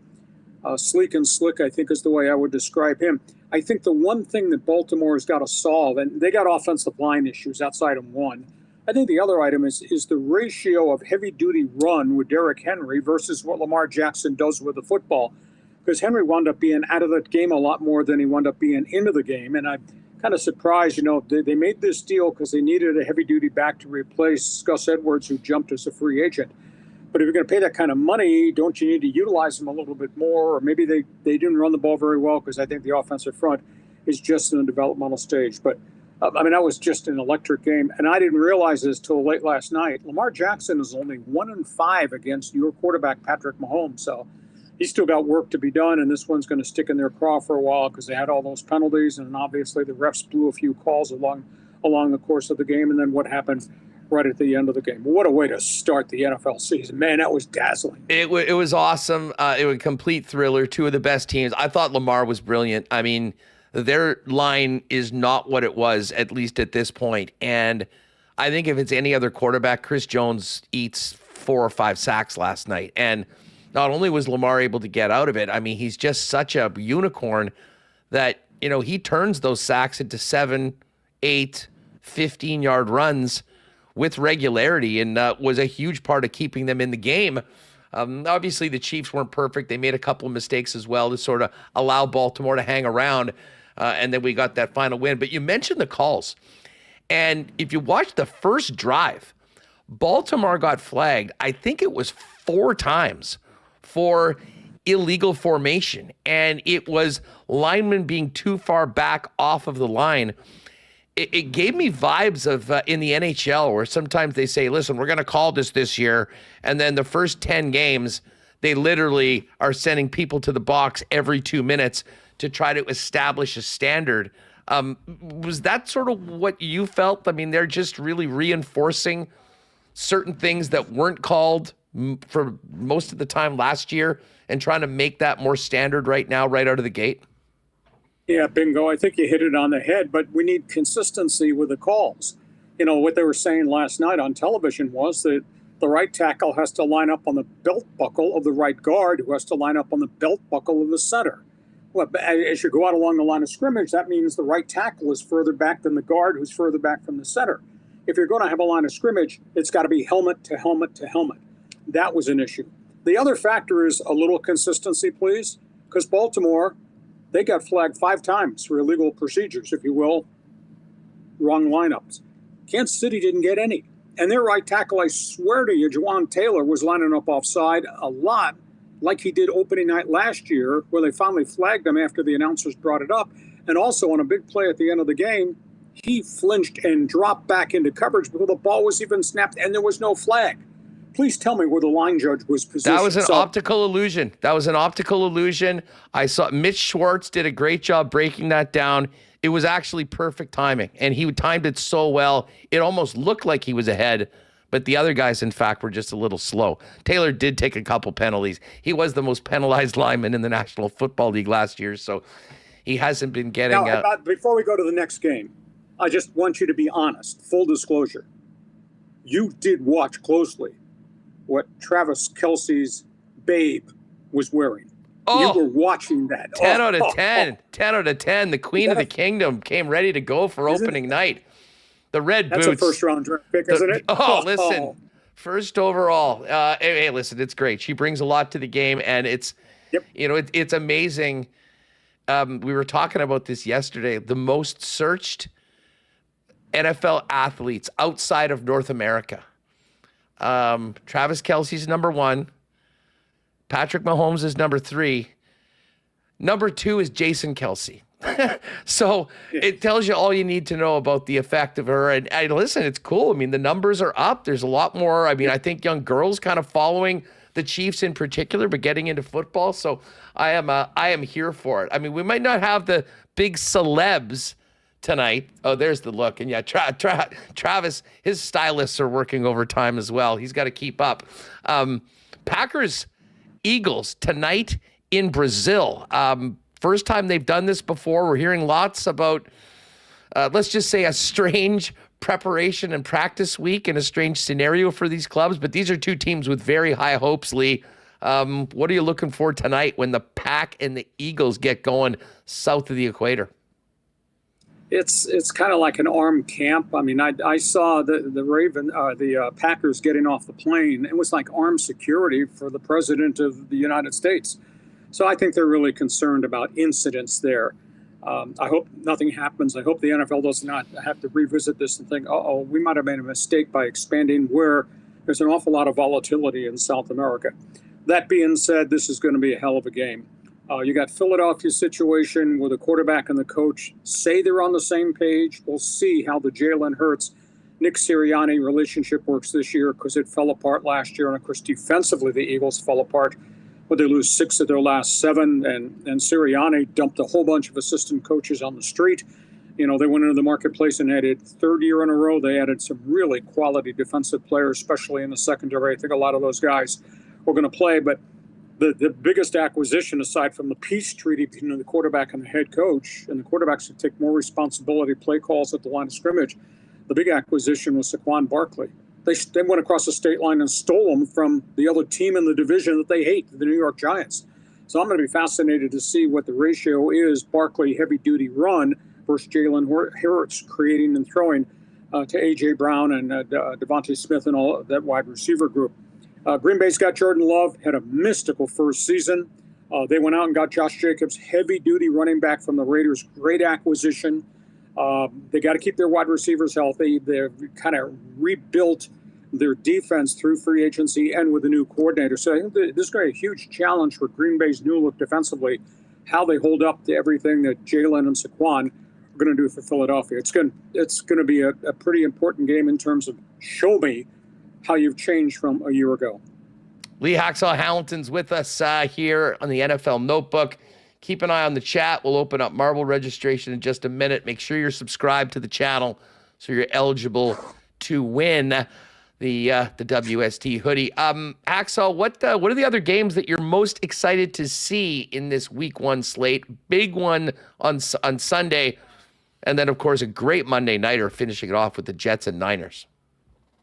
Well, let's just run through a laundry list here.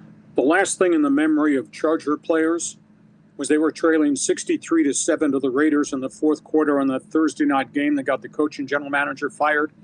And the Charger players have just not forgotten it. They have not forgotten Antonio Pierce keeping his starters in with 4 minutes to go in a 63-7 blowout that they scored 2 touchdowns late. And Pierce saying, why would I take my starters out? Do you know who the hell that is across the line? That's their arch enemy. Charger players have not forgotten that. So now we got the debut of Jim Harbaugh. They got Justin Herbert. They've obviously got 3 number 1 draft picks from their offensive line. But that being said, there's questions have to be answered. Do they have the right running back? Have they adequately replaced the 2 star receivers and their tight end, who all left in the offseason as unreleased free agents? So the Chargers got a lot to prove. The Raiders have got Gardner Minshew, the gunslinger at quarterback. He's fun to watch. Hell, he ought to be in Canada. He'd be a superstar in Canada with the mustache and the beard and throwing the ball all over the place. He throws TDs, but he throws interceptions. He takes unbelievable numbers of sacks, 105 sacks in 49 games, and he throws and he fumbles the football a lot. So he's probably going to turn this sucker over. But the Chargers, who are they right now aside from the new coach and the quarterback? So that's a game. Denver, Seattle. This is not going to be easy. Bo Nix into Seattle, Broncos, Seahawks, against a revitalized Seattle team on the post-Pete Carroll era, and just a fan support base there in the Pacific Northwest. It's unbelievable. So this is going to be a big challenge for Bo Nix. Jacksonville, Miami. They paid Trevor Lawrence $55 million a season, Hustler. He's got to play like a $55 million a year quarterback now. Jacksonville has got an opening challenge with Tua, Tyreek, Jalen Waddle, Odell Beckham. That's going to be a big game in South Florida. Dallas, Cleveland. You got Dak Prescott. And the guy that I think is a difference maker, I think Dalvin Cook. Still got gas in the tank, the ex-Minnesota Viking. He's going to help them run the ball, and that'll allow Dak to even throw the ball more. And, of course, Cleveland's got this mystery. They don't have a logo on the side of their helmet. They ought to put a question mark there. Deshaun Watson did not play in preseason and was sat the final week of preseason because of soreness in that surgically repaired shoulder, and they don't have the heavy-duty running back, Nick Chubb. He's on IR for at least the 4 weeks of the season. So Dallas, Cleveland, that's going to be an interesting matchup. And then Caleb Williams makes his debut in Chicago. Chicago going against Tennessee. Williams looks like the next coming of Patrick Mahomes. And a unique thing, I may have said this a long time ago on your show, is that when you're a first pick in the draft, it's like going to 3 Mile Island. The team you're going to has no players and there's nobody left on the roster. That's not the case in Chicago. Caleb goes in there, good offensive line. Caleb goes in there. They get Keenan Allen, who had 900-plus catches with the Chargers, to go with DJ Moore, the ex-Carolina wide receiver. They go in there. They got 3 running backs. They got 2 tight ends they throw to. This is not an ordinary situation, first pick going to a bad team. I think Chicago is going to be a real surprise team this season. So those are some of the real marquee games we're talking about on Football Friday, going towards the first full weekend of the NFL. Yeah, and then again, we finish up with that beauty game between the Jets and the Niners. The Niners, we've been talking for the last month about, well, when is all this stuff going to get settled? And it was great that they signed Ayuk. I was more concerned for them about Trent Williams, but it seems like all of that's in the past. They're moving forward. But the Jets, to me, are maybe the most fascinating team after what happened last year with Aaron Rodgers. They still won 7 games on the back of a great defense, despite having some of the most incompetent quarterbacking in recent NFL memory. Who do you think wins the AFC East, Lee? Well, I picked Miami in kind of a bit of an upset and a bit of a surprise. And I think the Dolphins, they have arrived. I think with all the experience they have, the one glitch in Miami is they let Christian Wilkins, their star defensive tackle, go. He jumped ship. He's going to play for the Raiders this weekend. And that takes away something special in their defensive front. But, man, they got a lot of firepower. And, they like that coach. They like the playbook. And Tua has developed into a really good pocket passer rather than a scrambler, run for your life type guy. I got Miami winning in that division. I got the Jets finishing second, and it's just not Aaron Rodgers. And you mentioned part of it is that defense just beat your brains out. Legit. But they went out and they got a whole new offensive line. I mean, they got Tyron Smith, a perennial Pro Bowl left tackle from the Dallas Cowboys. And he's going to anchor his blind side. And then they went out and they got 2 wide receivers to complement the running back Breece Hall and the young wide receiver, Garrett Wilson from Ohio State. I think they're going to be better than anybody believes or anybody understands. It's just not Aaron Rodgers, but Rodgers will be the true difference maker there. I think Breece Hall's going to have a monster year as well. We were all talking about, Christian McCaffrey, clearly the number one fantasy player.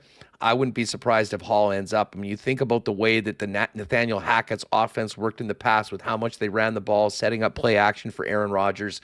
I think he's set to have a big, big season. And I don't know. Listen, fascinating Monday night matchup coming up to finish up week one. Hey, before we go, there's always seemed to be some sort of a lawsuit that the NFL is involved in. What is this lawsuit against their own fans, Lee? Oh, it's amazing. We've kind of tracked through since we started our notebook segment a couple months ago, the antitrust lawsuit as it relates to Sunday Ticket, DirecTV, and all that. And the jury found the NFL guilty of antitrust violations. The judge threw the financial decision out of court, saying he didn't use the correct formula to determine how much money the people in the civil action are going to get. He threw the whole thing out of court and said, you want to refile it and have another trial, and we'll see how that works out. You have to use a different model to configure how much the damages are. Well, the NFL has just turned around midweek and has filed litigation against the 2 million fans whose names are on the lawsuit. They want them, the fans, to pay the legal fees. The NFL says, we were found innocent. Well, that's not true. You weren't found innocent. The judge tossed it out just because of the financial settlement. You're still guilty of an antitrust violation. They've filed litigation. So I'm telling you, Hustler, I don't know how much money you got in your pocket, but you're going to get notice that you're on the hook for being part of that lawsuit, and you're going to have to pay some of Roger Goodell's legal fees. How about that? They're suing their own fans. Can you believe that? Only the National Football League never ceases to amaze. Folks, if you haven't already, make sure you're subscribed to Lee Hacksaw Hamilton on YouTube. We'll often kick our crew over to see what Hacksaw's up to after our program twice a week. But 7 days a week, LeeHacksawHamilton.com is popping, and I imagine, Lee, it is packed for the start of the NFL season. Well, all you got to do is read it. When you're done and you go have your coffee break, just read my website. Hey, by the way, just a side comment. I have talked extensively on my podcast. I know you guys have about Johnny Hockey. What those fans did in Columbus, what those fans did in Calgary. You talk about coming together emotionally for the family. And then what the NHL and Boston College did with the GoFundMe campaign to raise money for the wife, the widows, and the young kids in each of those families. Just phenomenal. They raised $563,000 in the first 6 hours. I don't know what it is now over the last 2 days, but what an outpouring. And the funeral service is going to be in Philadelphia on Monday. Everybody in the NHL that I've kind of conversed with says we're going to cover it, and I imagine there will be a lot of players. But, hats off to the Calgary fans and the Blue Jacket fans. I got choked up watching the video of it. It was just a phenomenal accomplishment. Yeah, it's hard to believe, it was a week ago, and it still kind of doesn't really seem real. That was a tough, show for, I think, anyone, especially here, where hockey's such a big deal, and Johnny was such a big star.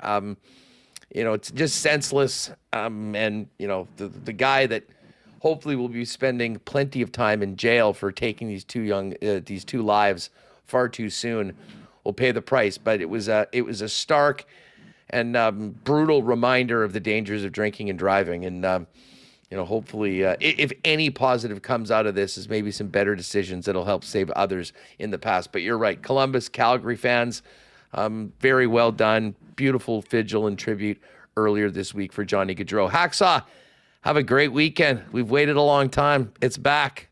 First Sunday, go time. And we'll talk to you next week as we get into week 2.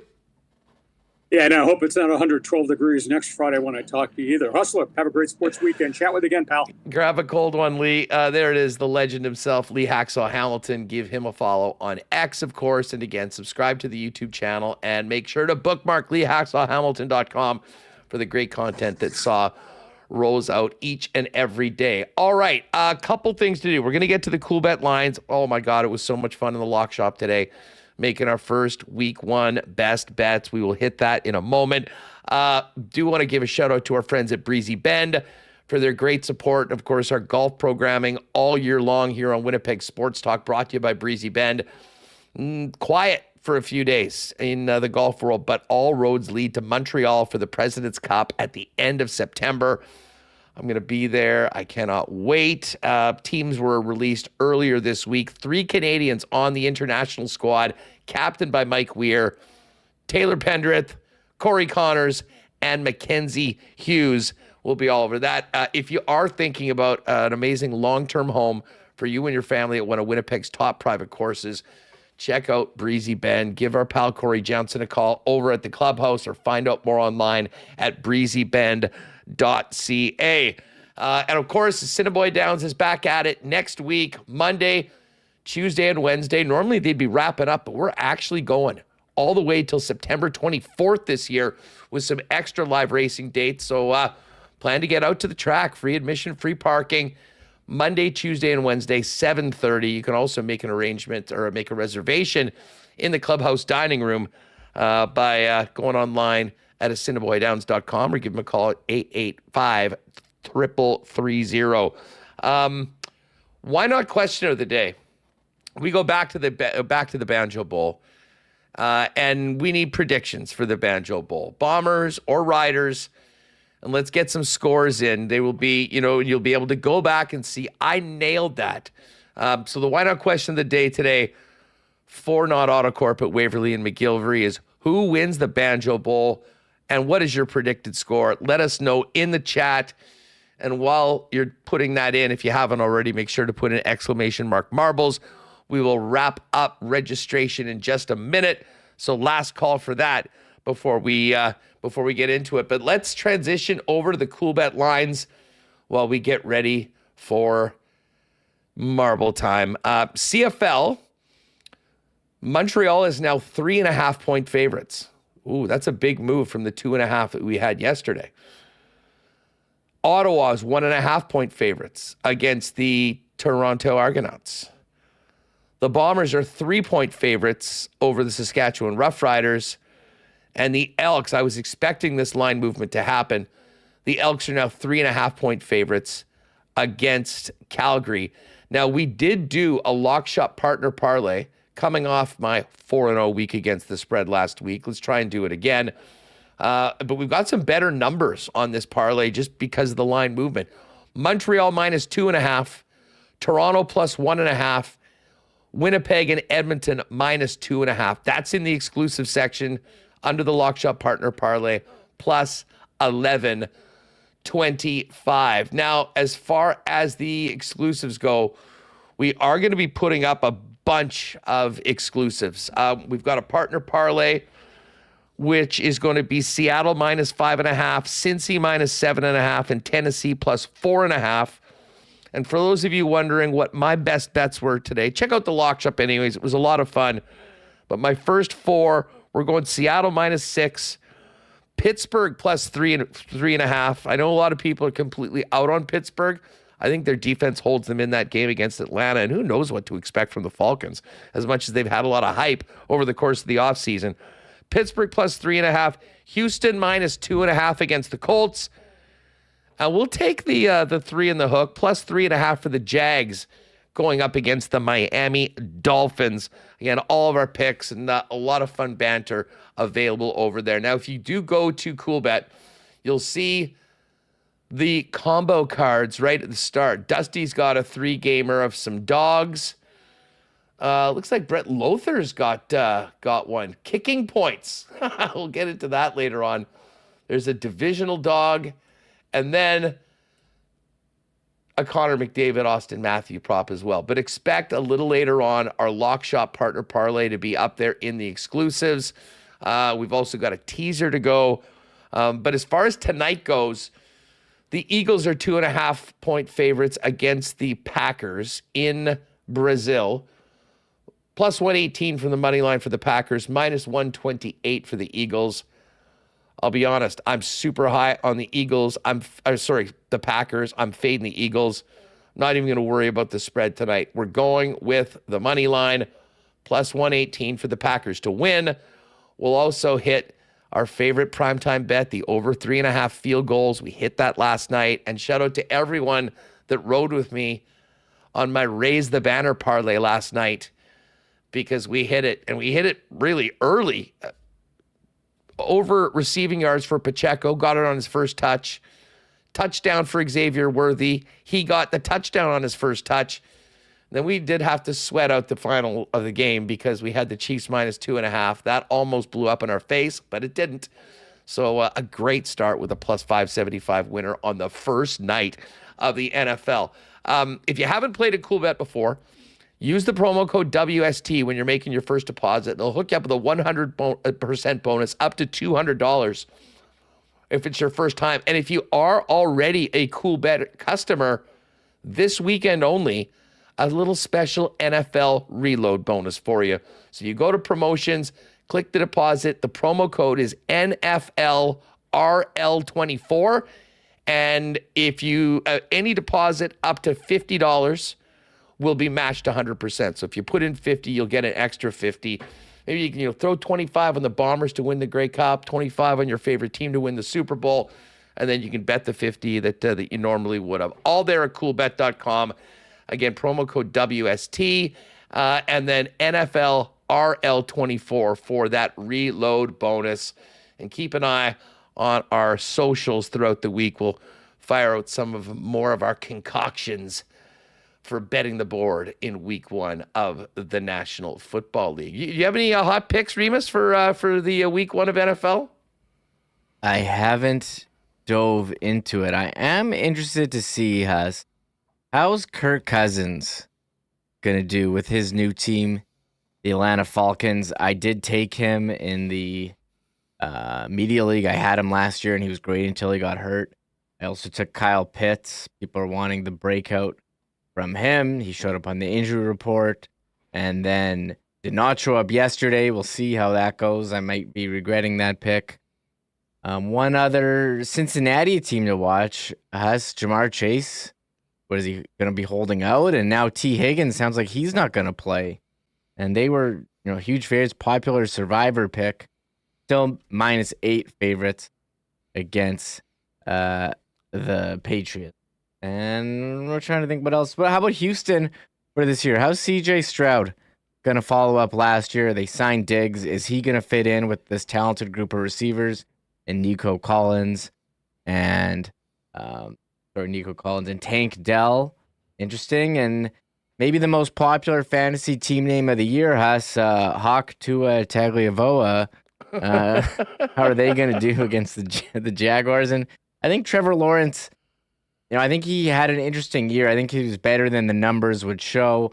A lot of his receivers couldn't figure out how to get 2 feet down in the end zone. I think he's going to have a good year. That could be a big game this Sunday. A lot of points in that one. That's kind of it here.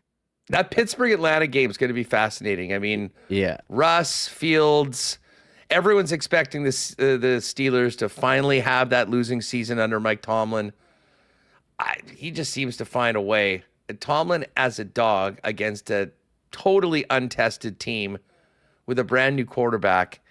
The Steeler defense is the best unit on the field. I don't think there's any question about that. I think this is a close game. I like the points in that one. Can't wait for it. Hey, shout out to our buddy Sam Crow with the super chat. $20 trying to bribe Remo to fix the marble race in my favor. Just joking. Have a good weekend, everybody. Let's go Bombers. Sam Crow, thanks so much for the support. Yeah, there's not much we can do about the marbles. It is truly a game of chance. And again, last call. If you just popped in, ! marbles. Remis is going to wrap that up right away and get us ready to go with the maestro of the marbles back and making it happen. One other thing, and I think it was Steph that just mentioned. It's interesting she got an alert, but there is an article out from The Score on the 1-year anniversary of our pals over at Edmonton Sports Talk. So first off, from myself and Michael, congratulations to Matty Awanek, Dusty, LTE, Gazzola, the entire crew, and of course bringing on Reed Wilkins and Hernan. Just amazing to see what those guys have built in such a short time. And the article is really neat. I had a long conversation with the woman that wrote it, kind of about our beginnings. And, you know, they talked a little bit about sort of following our model. And anyways, it was we appreciate the attention on what we're doing here right now. So if you haven't already, you can just check out mine or Remis's X accounts, because we've tweeted out the article. So go check it out. All right. Well, I could talk about these football lines for another hour, but I think we've got some business to attend to, Remis, and that business would be a marble race with the return of you at the helm. Again, big thanks to Adam, as well as Alex a couple weeks ago, who were able to squeeze a couple in. But have no fear, Remo's back. We will be banging out marbles right away. But before we do that, we have to hear from the muse of the marbles, Tristan Rivers Music, to make this official for a Friday marble race on WST.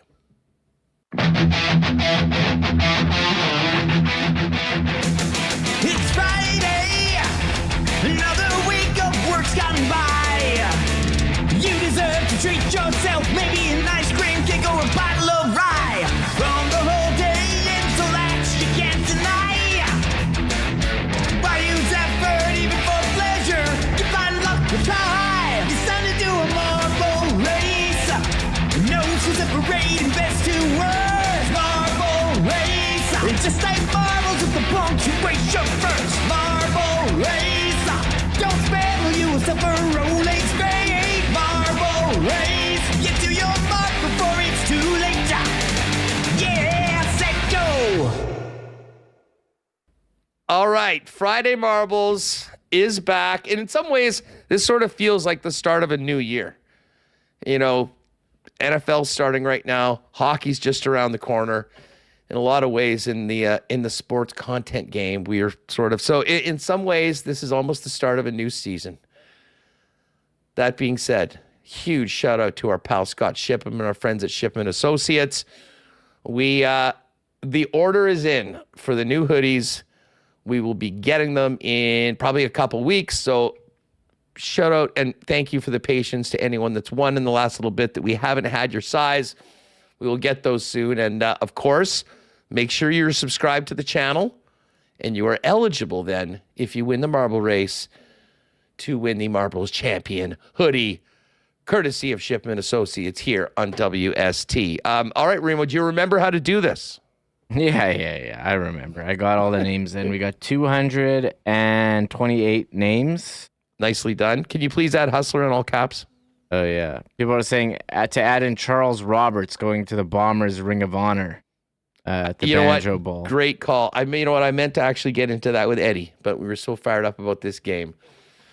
Man, Charles Roberts stories. He was a legend on and off the field. Let's just say what a great career he had. And yes, he will go into the Roll of Honor this week for the Bombers. And what a great what a great game to be honored for Charles Roberts to be back in. So yes, throw one in for Charles Roberts as well. What are we looking at today? Where are we going? Okay, I picked a good track. Let me just open it. It was called Funky Lovely Beauty. Ooh, I'm here for it. Let me just load it. And people in chat saying, "Oh, shut up, get on with the marbles." And hey, we'll take our time. This is my favorite part of the show, after we play the theme and before we actually start the race. Who knows what topics we'll get into at this part of the show.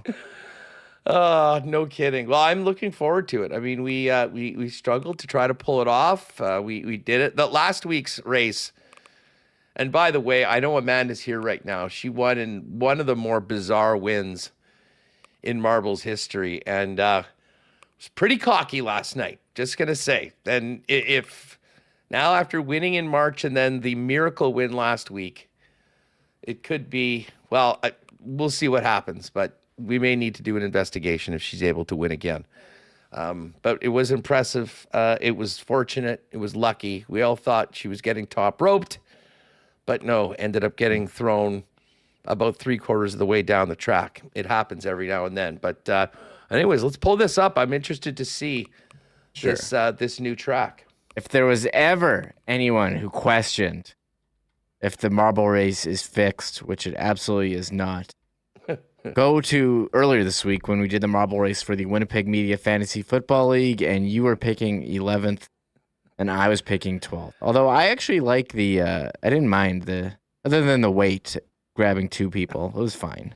It is good. It's just that, getting the first pick in the first round and the first pick in the third round and the first pick in the fifth round, there usually is a bit of an advantage. But it is fun to be able to bang off the two picks. I didn't mind where I was at, although I just had to keep on looking to see who you had and what you were going to be needing to determine where I went with my first pick and then my second pick. But it'll be good. Doug, Phil, yeah, we'll definitely raid Bonfire after the show.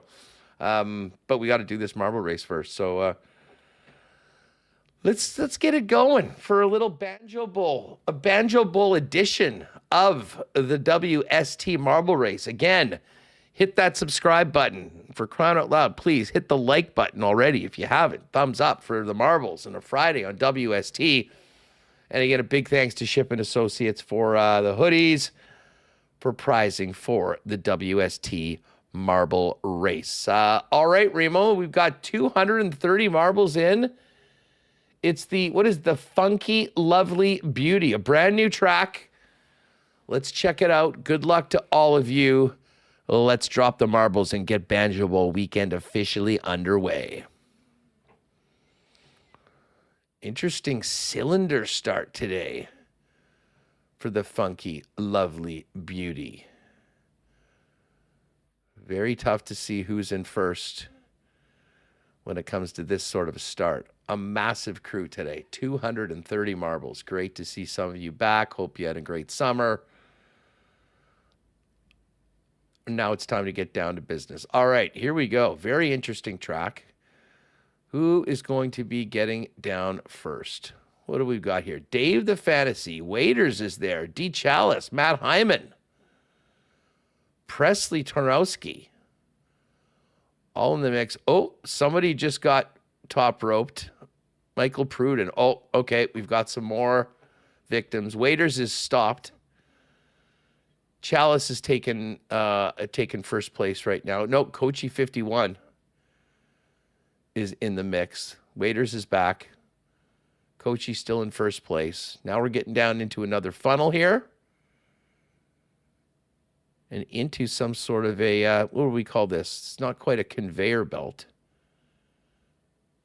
Oh, pesky. Oh, we're getting some more marbles thrown over. Too many people there.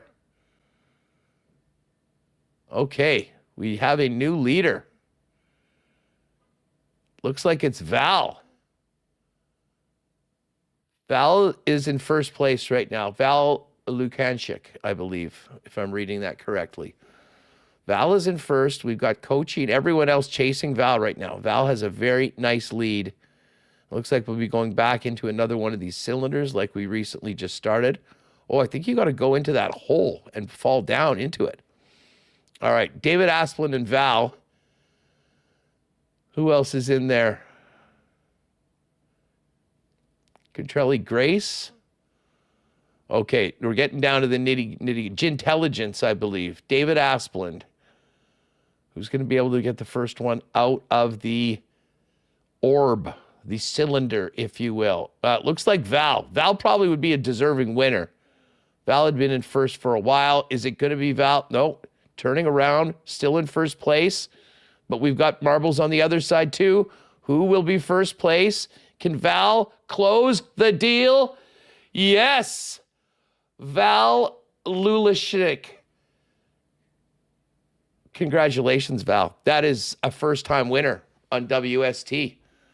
Val, you are the champion today. Send us an email, winnipegsportstalk@gmail.com. Let us know what hoodie size you are. And again, couple weeks, we'll have them all. If you've been waiting for one, we'll get them done. And yeah, I did put in for a few of the bigger sizes too for fellows that were waiting on those as well. Congratulations to Val. Yakman in second. Dan Fan Robertson. I wonder if that's Dan Robertson. No, I think it's a guy who's got the same name. So he's a Dan Fan Robinson. I told him he had to change his name because it was confusing.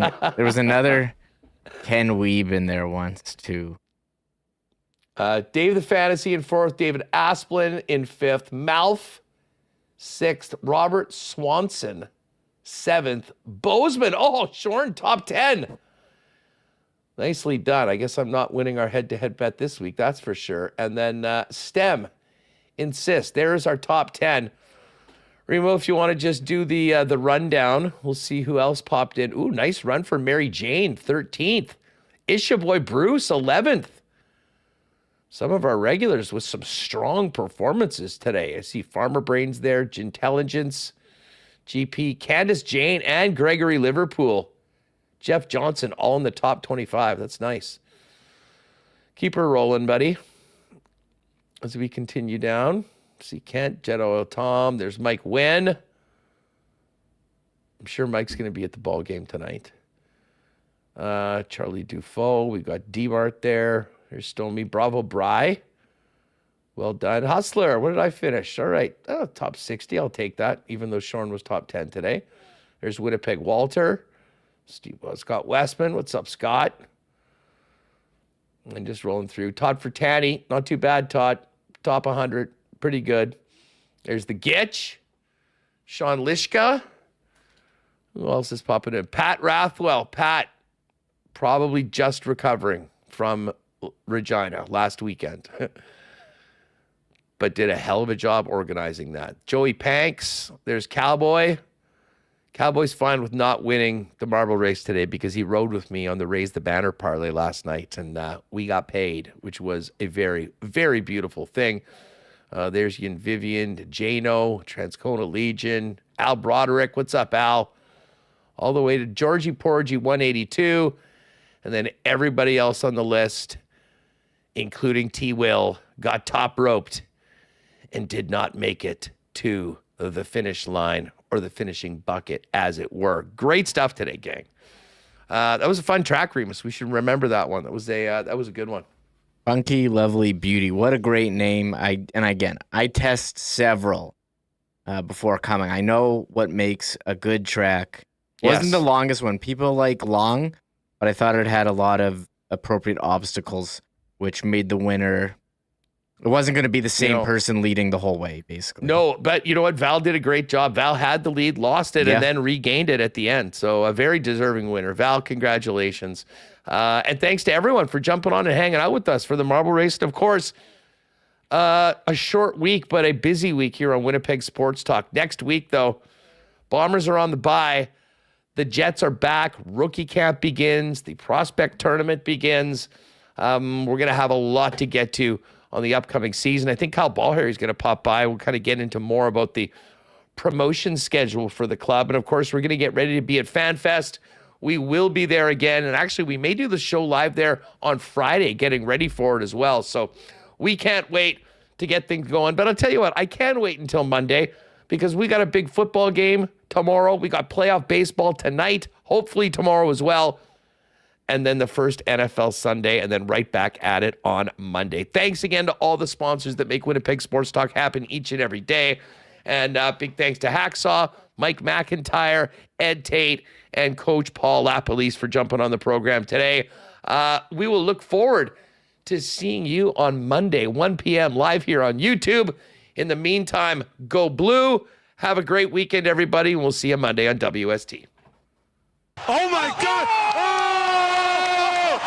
Shut it down! Let's go home! Thanks for tuning in to Winnipeg Sports Talk Daily. Make sure to subscribe on YouTube and your favorite podcast feed at Winnipeg Sports Talk.